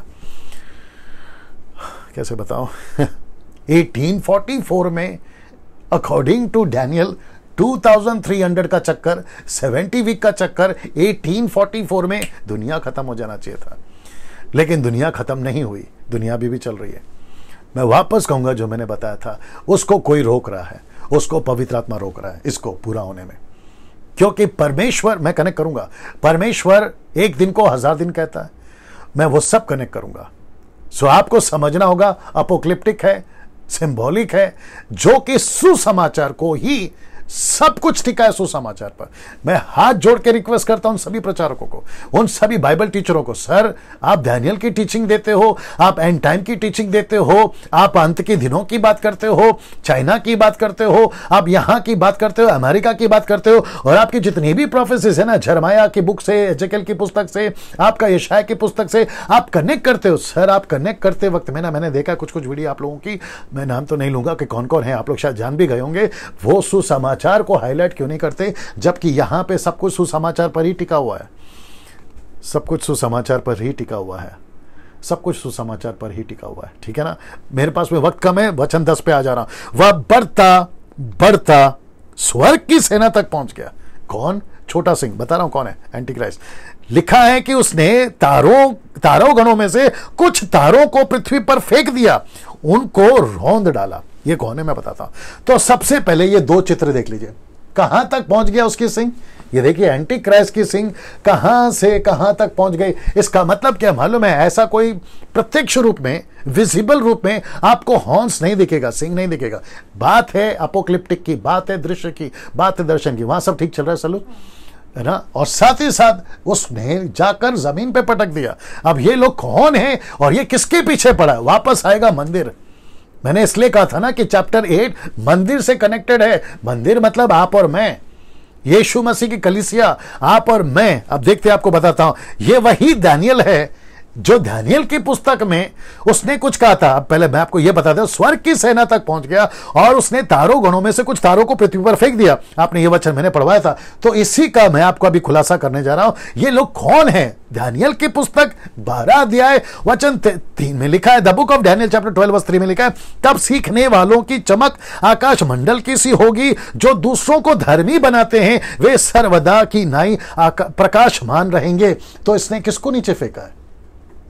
स्वर्ग तक पहुंचे, वहां तक असर है, वहां की चीजों पे असर है, वहां तक इसको एक्सेस है, और उसने सबको नीचे पटक दिया। तो इसका मतलब क्या, मैं आपको बताता हूं। इसका मतलब यह है कि एक तो इजरायली हो गए और वो यहूदी हो गए, जो खुद को, इसलिए पौलुस कहता है ना, तुम धोखे में मत रहो, उन तक को ये पकड़ेगा। अंत के दिनों की बात कर रहा हूं। वहां तक जो परमेश्वर के मंदिर का कनेक्शन है, वहां तक में जो दूसरों को धर्मी बनाते हैं। अब ये आ गए आप और हम। तो लूसीफर, एंटी क्राइस्ट और उसकी सेना, मैं अभी भी कह रहा हूं, पहला यूहन्ना उसका दूसरा अध्याय वचन 15 में या 15 में, अगर मैं गलत नहीं हूं, वहां पर लिखा है कि अभी भी बहुत सारे, जल्दी निकालो, पहला यूहन्ना 2:15 होना चाहिए। लिखा है कि अभी भी एंटी क्राइस्ट दुनिया में है। एक तो फाइनल आने वाला है, ओरिजिनल, वो है एंटी क्राइस्ट ये, लेकिन अभी भी है। 1 John chapter 2 verse 15, I hope so वही होना चाहिए। अगर नहीं है तो मैं कल बता दूंगा ढूंढ के, ठीक है ना, क्योंकि बहुत सारा स्टडी कर रहा हूं, बहुत सारा दिमाग में है, और अभी बुक डैनियल का बुक चल रहा है, जिसके चलते, बट मेरा 1 जॉन 2:15, आई होप सो जी। तुमने तो संसार से और न संसार में की वस्तुओं से प्रेम रखो। ओके 3:15, आई होप सो 3:15। जो कोई अपने भाई से बैर रखता है, 4:15, देखते क्या होता है। जो कोई यह मान लेता है कि यीशु परमेश्वर, ओके 1:15, 15 ही है शायद। 1:15 ओके लिखा है कि अभी भी, देखो इसमें कोई डाल रहा है क्या स्क्रिप्चर, आपके उस पर चेक कर लो, कोई डाल रहा है क्या चेक कर लो। ओके, तो लिखा है कि अभी भी, मैंने इसमें विचार किया था, चैप्टर 1 चैप्टर 2 में बोला था, रेफरेंस अभी दिमाग में से स्किप हो गया। जॉन कहता है कि अभी भी एंटी क्राइस्ट है। तो इसका मतलब क्या है? वो अभी भी सेवकों को पकड़ कर नीचे डाल रहा है। मैं वापस कहता हूं, अगर मिल गया तो बताना। मैं वापस कहता हूं दोस्तों, बड़े ध्यान से सुनिएगा। जो आकाश में चमकेंगे, कौन चमकेंगे? सेवक लोग, मुझ जैसे लोग, मुझ जैसे 10% लोग। वो हमारे पीछे पड़ा है, वो हमारे पीछे पड़ा है। और आपको पता है वो क्या चाहता है? वो चाहता है कि डैनियल राज यूट्यूब पे, फेसबुक पे ना आए। कौन चाहता है? Anti Christ. वो ये भी चाहता है कि मुझ जैसे जो 10%, जिनको मैं बहुत रिस्पेक्ट करता हूं, मैं नाम तो नहीं लूंगा उनका, मुझे बहुत पसंद है, ऐसे लोग 10% है मात्र, बाकी कचरा बहुत है 90%, उनकी बात नहीं कर रहा हूं। 10% मुझे लोग पसंद है, मैं उनको सल्यूट करता हूं, उनकी टीचिंग को सपोर्ट करता हूं, उनको सपोर्ट करता हूं, उनको मैं अप्रिशिएट करता हूं। 10% वो कौन कौन है? कभी फुर्सत में मिलना, अकेले में बात करूंगा, पब्लिक में नहीं, ठीक है ना। सो वो उन सबको नीचे डालेगा। तो वो पीछे पड़ा है, कैसे तैसे लालच में, व्यभिचार में, पाप में, संसार की बातों में। हम जैसे जो आकाश में चमकने वाले लोग हैं ना, उनको नीचे डालने का प्लान है। इसलिए बहुत सावधान रहना, मैं कह रहा हूं बहुत सावधान रहना, आपको बहुत संभलना है। मिला आपको बहुत संभलना है, ठीक है ना। नहीं मिला तो मैं कल बता दूंगा, लेकिन मैं यहां से आगे बढ़ूंगा। नाउ ये देख लीजिए, वो जो छोटा सा हॉर्न, एंटी क्राइस्ट जो निकला ना, एंटी क्राइस्ट। नाउ ये छोटा सिंह साथ ही साथ रिप्रेजेंट करता है रोम को भी, क्योंकि इसका सत्ता 1 जॉन 2:17 बोल रहे हैं। पढ़ो। संसार और उसकी अभिलाषाएं दोनों मिटने जाते हैं, हाँ। पर जो परमेश्वर की इच्छा पर चलता है वह सर्वदा बना रहेगा। नहीं, लिखा है कि एंटी क्राइस्ट अभी भी जगत में। मैं कल बता दूंगा, कोई दिक्कत नहीं है। Let's not waste the time on that, ठीक है ना। चलिए दोस्तों, यहां पे फोकस करेंगे। ये जो छोटा हॉर्न है, ये रोम से सत्ता चलाएगा। अपना जो भी पॉलिटिकल लीडर बनकर या रिलीजियस लीडर बनकर जो फॉल्स प्रॉफिट है, ये यहां से अपना सत्ता चलाएगा। साथ ही साथ इसको बहुत सारे लोग इसको रोम को भी कनेक्ट करते हैं ना। वचन 11, उसने स्वर्ग की सेना के अध्यक्ष से भी अधिक स्वयं को सर्वोच्च घोषित कर दिया। फिर लिखा है कि जो नित्य अग्नि बलि स्वर्ग की सेना के अध्यक्ष को चढ़ाई जाती है, उसको बंद करा दिया गया। उसने उसका पवित्र निवास स्थान तोड़ फोड़ कर डाला। ये अध्यक्ष कौन है? ये सेना कौन है? परमेश्वर के लोग। ये अध्यक्ष कौन है? ऑफ कोर्स यीशु मसीह। तो इसने क्या करा, इसकी पहुंच वहां तक हो गई, और इसने जो परमेश्वर के लिए, इजराइल की बात हो रही है, याद रखो, जो कि आने वाले दिनों में होगा, उसको अर्पण जो करते थे, और ये एंटियोकस ने भी वही करा।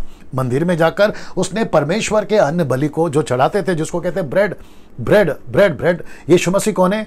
वचन है, द ब्रेड ऑफ लाइफ। यीशु मसीह जीवन की रोटी है। यहां यीशु पैदा हुआ, रोटी का घर उसको कहते हैं। बैथलेहम का मतलब है हाउस ऑफ ब्रेड।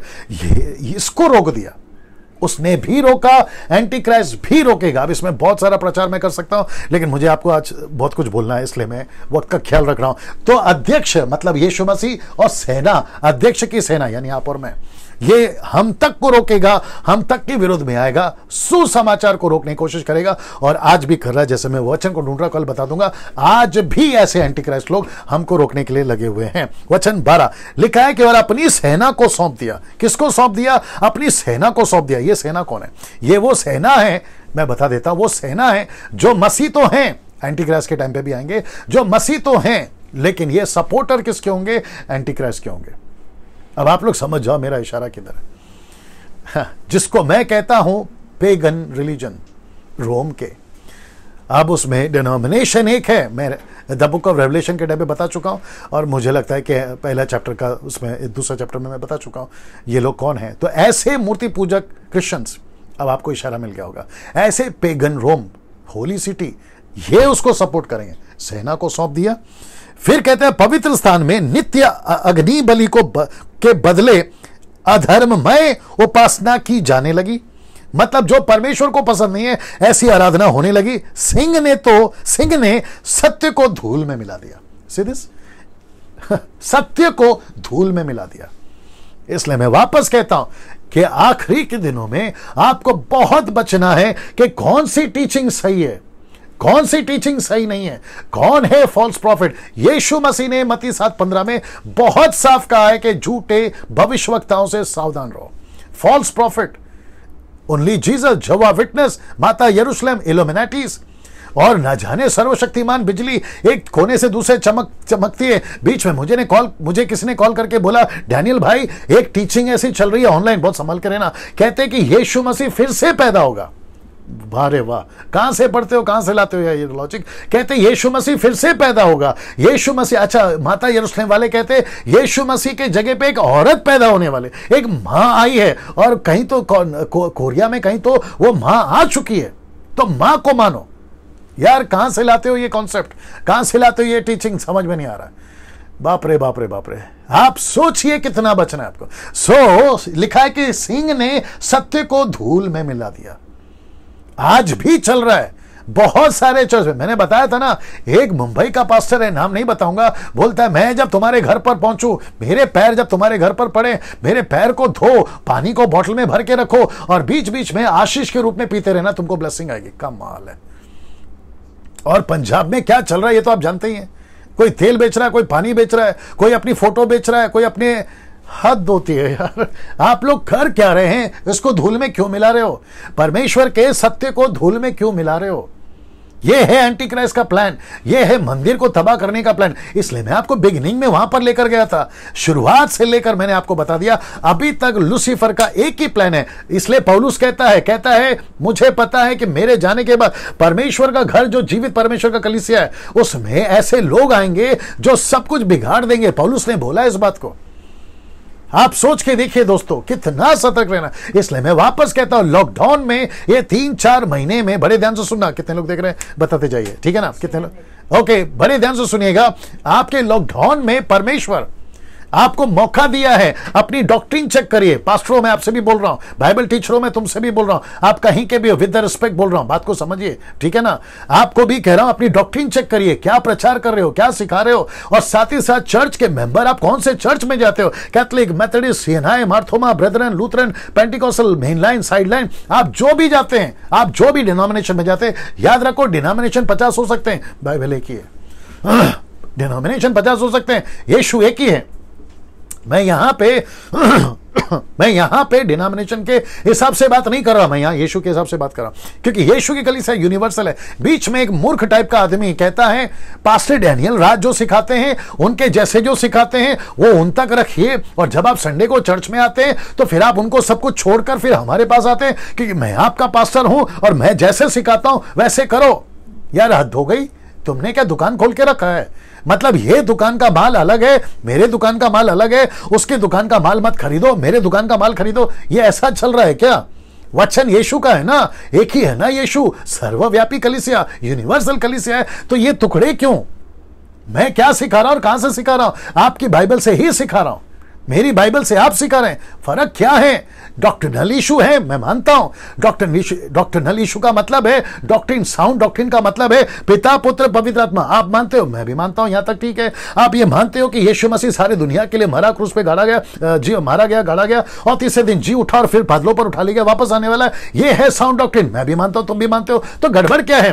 पवित्र आत्मा के 9 वरदानों को तुम मानते हो, मैं भी मानता हूं, except that gibberish, not the घुलोसा जिब्रिश, मैं उसको नहीं मानता, मैं उसके खिलाफ हूं। जो वचन है मैं उसको लेके चल रहा हूं। यहां पे भी साउंड डॉक्ट्रिन है, क्या दिक्कत है? तो रोकते क्यों? फिर वापस पूछूंगा, किसकी औलाद हो, शैतान की या परमेश्वर की? जो तुम परमेश्वर के वचन को फेसबुक पे नहीं डालना, व्हाट्सएप पे नहीं डालना, मुझे फॉरवर्ड नहीं करना, कहां से लेकर आए तुम? वापस कहता हूं कि सिंह ने सत्य को धूल में मिला दिया, तो धूल में नहीं मिलाना ना। वचन 12 मैं समाप्त कर देता हूं। और वह अपने न्यायपूर्ण को कार्य में सफल हो गया, अपने माफ करें, अन्यायपूर्ण कार्य में सफल हो गया। मतलब गलत कामों में एंटी क्राइस्ट और एंटीओक उस वक्त में भी और फ्यूचर में, यानी कि फाइनल जो लूसीफर है वो एंटी क्राइस्ट जो है वो सफल हो गया, कामयाब हो गया। दूसरा थिस्सलुनीके 2:4 देखिए क्या लिखा है, जो विरोध करता है और हर एक से जो परमेश्वर या पूज्य कहलाता है अपने आप को बड़ा ठहराता है, यहां तक कि वह परमेश्वर के मंदिर में बैठकर अपने आप को परमेश्वर प्रकट करेगा। तो एंटीओक्स ने भी यही करा और एंटी क्राइस्ट भी यही करेगा। ये चित्र देख लीजिए, आपको ये छोटा सा हॉर्न दिख रहा होगा, antichrist horn, Antiochus, antichrist, सत्ता, परमेश्वर के मंदिर में बैठना, ये चित्र आपको मदद करेगा। वहां सब ठीक है? ओके, देख लीजिए ना दोस्तों, वक्त को भी ध्यान रखना है। वचन 13 ये इंपॉर्टेंट है। अब यहां से, यहां पे सपना खत्म हो गया। तब मैंने, कौन? डैनियल, एक भक्त को बोलते हुए सुना। क्या सुना? एक और भक्त उस बोलने वाले भक्त से पूछ रहा था, नित्य अग्नि बलि और विध्यवंसकारी, बाप रे क्या हिंदी है, अधर्म के विषय में जो दर्शन दिखाया गया है वह कब पूरा होगा? मतलब जो अन्न बलि रोकी जा रही है और विध्वंसकारी, इसका इंग्लिश वर्ड ढूंढना पड़ेगा, चलिए कोई नहीं। अधर्म के विषय में जो दर्शन दिखाया गया वह कब पूरा होगा? मतलब जी याद आ गया, मंदिर कब बनेगा, वापस से रीबिल्ड कब होगा, यह कब बनेगा? दूसरा तारों गणों का रौंदा जाना कब तक होता रहेगा? इसको कहते हैं पवित्र लोगों की शहादत, जी, शहीद होना ये कब खत्म होगा, मार्टियर जिनकी मौत हो रही है ये कब खत्म होगा, इन सब का जिक्र जो है ये दानियल पूछ रहा है, आपस में बातचीत भी चल रही है, ये कब खत्म होगा। प्रकाशित वाक्य में भी मैंने बोला था, चैप्टर याद नहीं आ रहा, जहां पर सफेद कपड़ा पहनकर वेदी के नीचे कुछ लोग बोल रहे हैं ये कब खत्म होगा, इनका न्याय कब होगा, ये जो शहीद हो रहे, मार्टियर हो रहे, इनको कब न्याय मिलेगा। अब जरा वचन 14 देखिए, पहले भक्त ने उसको यह बताया, जब तक, जरा देख लीजिए, जब तक 2300 संध्या और सवेरा ना बीत जाएंगे, 2300 ये संध्या और सवेरा जब तक नहीं बीतेगा तब तक यह अधर्म होता रहेगा। उस अवधि के पश्चात पवित्र स्थान शुद्ध किया जाएगा। तो पवित्र स्थान कब शुद्ध किया जाएगा, तो the book of Ezra chapter 7 मैं बता चुका हूं, वो हो गया। लेकिन उसके बाद में एंटियोक्स ने आकर खराब करा, फिर उसके बाद में लूसीफर आएगा, एंटीक्राइस्ट आएगा, वो नाश करेगा, ठीक है ना। तो यहां पे पूछ रहे हैं कि वापस से कब ठीक होगा। तो एक हो गया सेकेंडरी और दूसरा हो गया final. I hope you are understanding, ठीक है ना। नहीं समझ में आ रहा तो वीडियो को वापस से देख लेना, शुरू से आपको समझ में आ जाएगा। वक्त को ध्यान में रखते हुए जितना समझा पा रहा हूं समझने की कोशिश करें। अगर प्रभु ने फिर कभी मौका दिया तो एक एक सब्जेक्ट पे, चैप्टर पे नहीं, एक एक सब्जेक्ट पे बात करके वीडियो डाल दूंगा, ठीक है ना।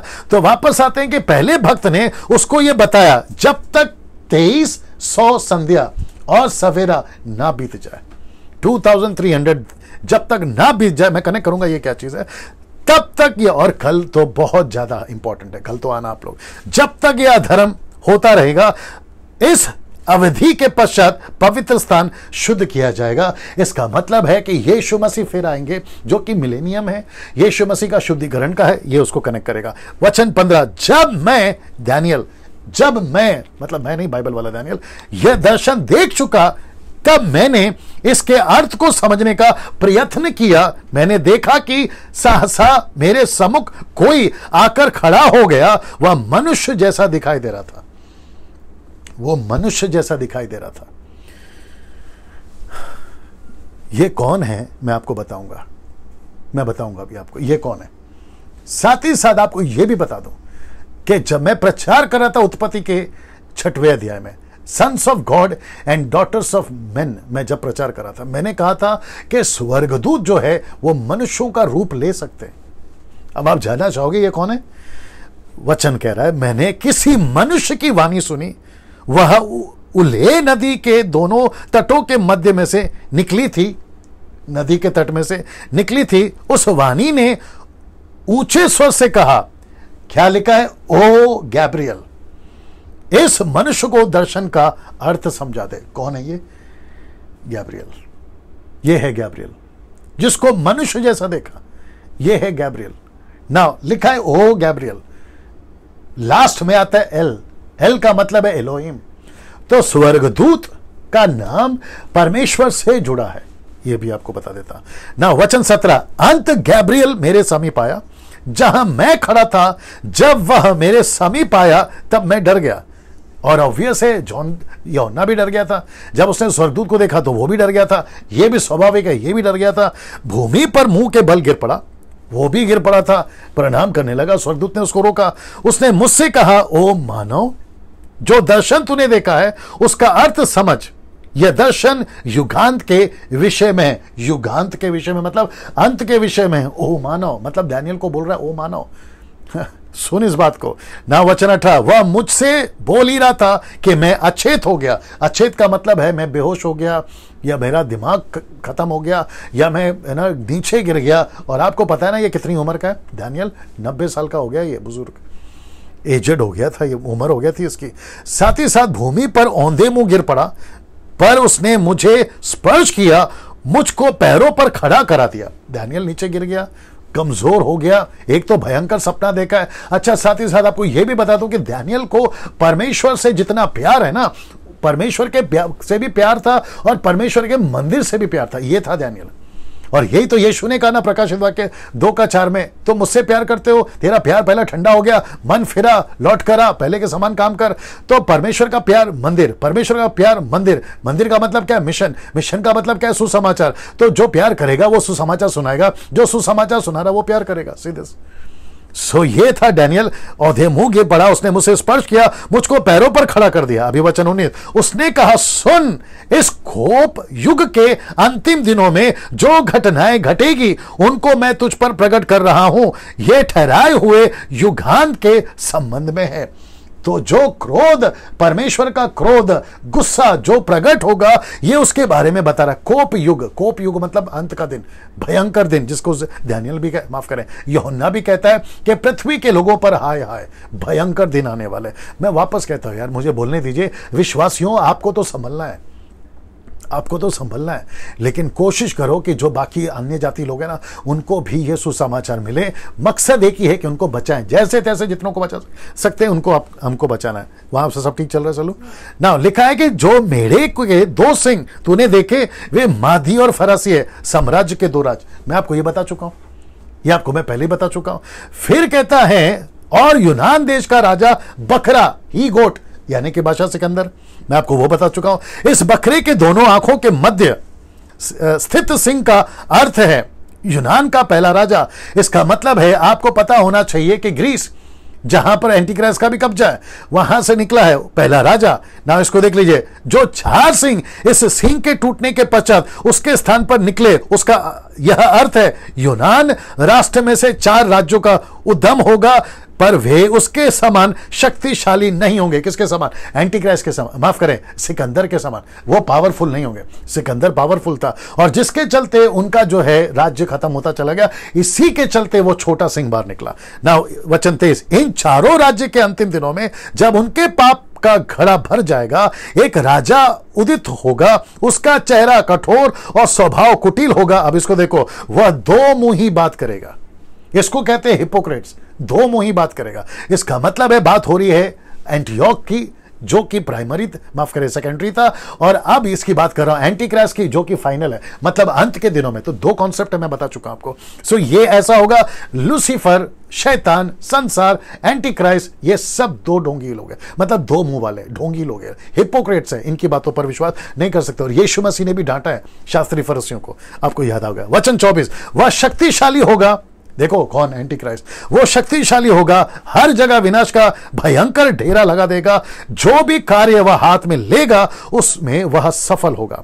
वह शक्तिशाली नेताओं और भक्तों के जन समुदायों का नष्ट कर देगा। मैंने कहा था ना, पॉलिटिकल लीडर होगा, याद आ गया आपको? रेवलेशन की किताब में कहा था ना, एंटीक्राइस्ट जो है वो मनुष्य में से ही होगा, लेकिन वो क्या होगा? पॉलिटिकल लीडर होगा। इसका मतलब है 1 गवर्नमेंट एंड 1 रिलीजन को स्थापित कर देगा ये। और लिखा है कि जो भी कार्य वो हाथ में लेगा उसमें वो सफल होगा। वो शक्तिशाली नेताओं और भक्तों के जन समूह को नष्ट कर देगा।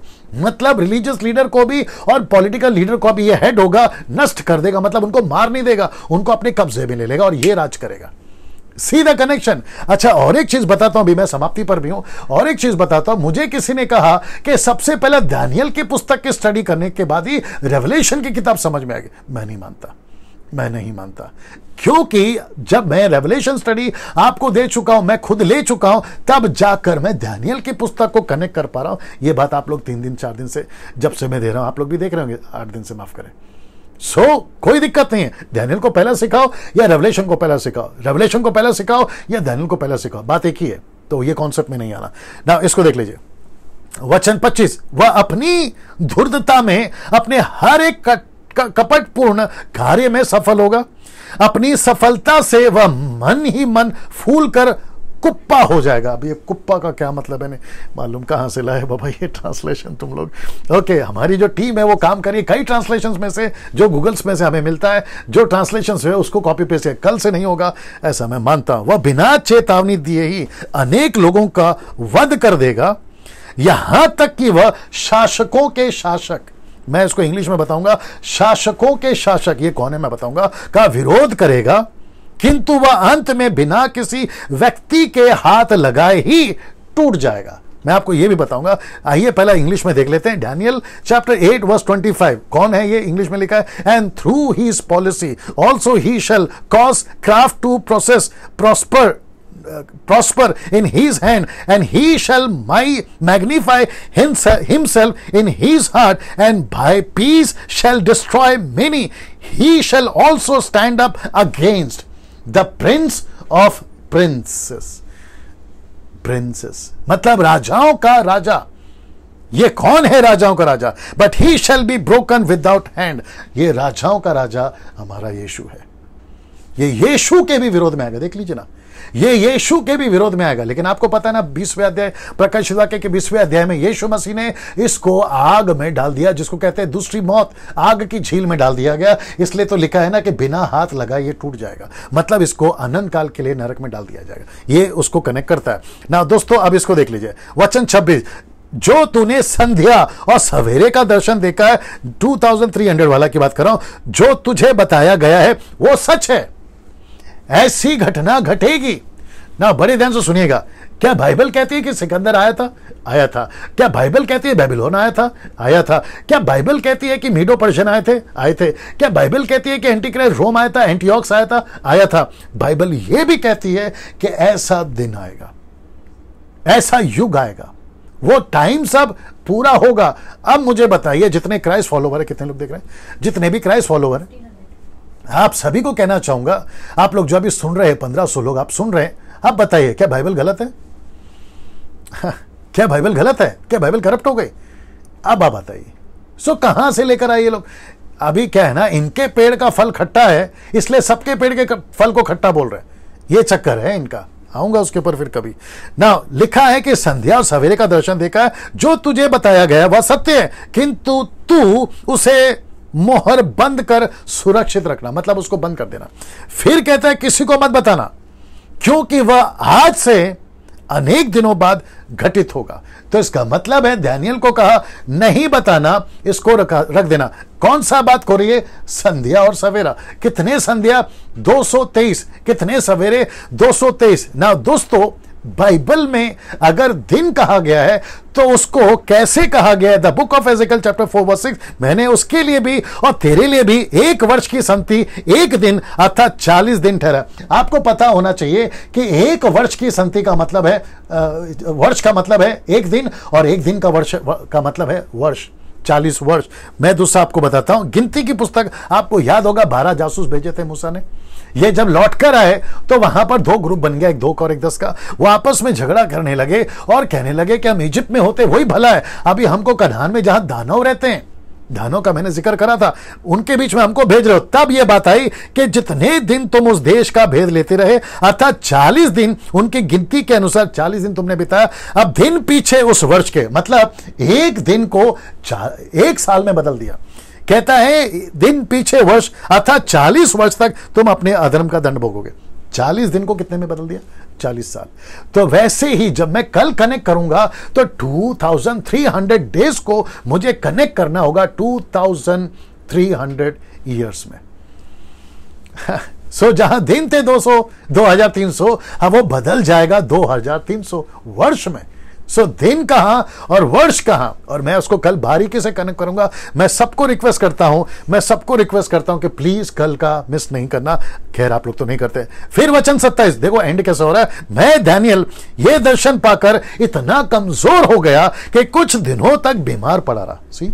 कुछ दिनों तक बीमार पड़ा रहा। जब मैं स्वस्थ हुआ तब शहर से उठा, मतलब अपने कमरे से उठा, और राजकाल में व्यस्त हो गया, मतलब वो राजा का नौकर था, काम करता था, उसमें व्यस्त हो गया। किंतु मैं दर्शन के कारण स्तब्ध था, क्योंकि मैं उसको समझ नहीं पाया। कौन? दानियेल। लेकिन वचन, क्षमा करें, अध्याय 9 में, चैप्टर 9 में यह व्यक्ति समझ जाएगा। तो इसका मतलब है कि चैप्टर 8 और चैप्टर 9 ये साथ में चल रहे हैं। अब क्योंकि मेरा कॉन्सेप्ट है 1 दिन 1 चैप्टर, और उसके लिए 1.5 घंटे अभी ऑलरेडी हो गए, तो कल इसका कंटिन्यूएशन है। तो चैप्टर 9 यहीं से शुरू होगा, यहां से शुरू होगा। ठीक है ना। दोस्तों वापस से आपको याद दिला दूं, मसीह मंथन बैठक को ज्वाइन करिए, व्हाट्सएप ग्रुप चलता है उसको ज्वाइन करिए, मेरे चैनल को सब्सक्राइब करिए। मैं पैसे नहीं कमाता, आपको पैसे नहीं लगेंगे सब्सक्राइब करने में। आइकन बेल दबाना नहीं भूलना। और कल ठीक 8 बजे पास्टर डैनियल राज आप सभी के बीच में चैप्टर 9 डे 9 चैप्टर 9 लेकर आएगा। तब तक अपना ख्याल रखिए, खूब शेयर करिए इस वीडियो को, जितना कर सकते उतना शेयर करिए। परमेश्वर आप सभी को आशीष दे। कल मुलाकात होगी ठीक रात को 8 बजे। जय मसीह।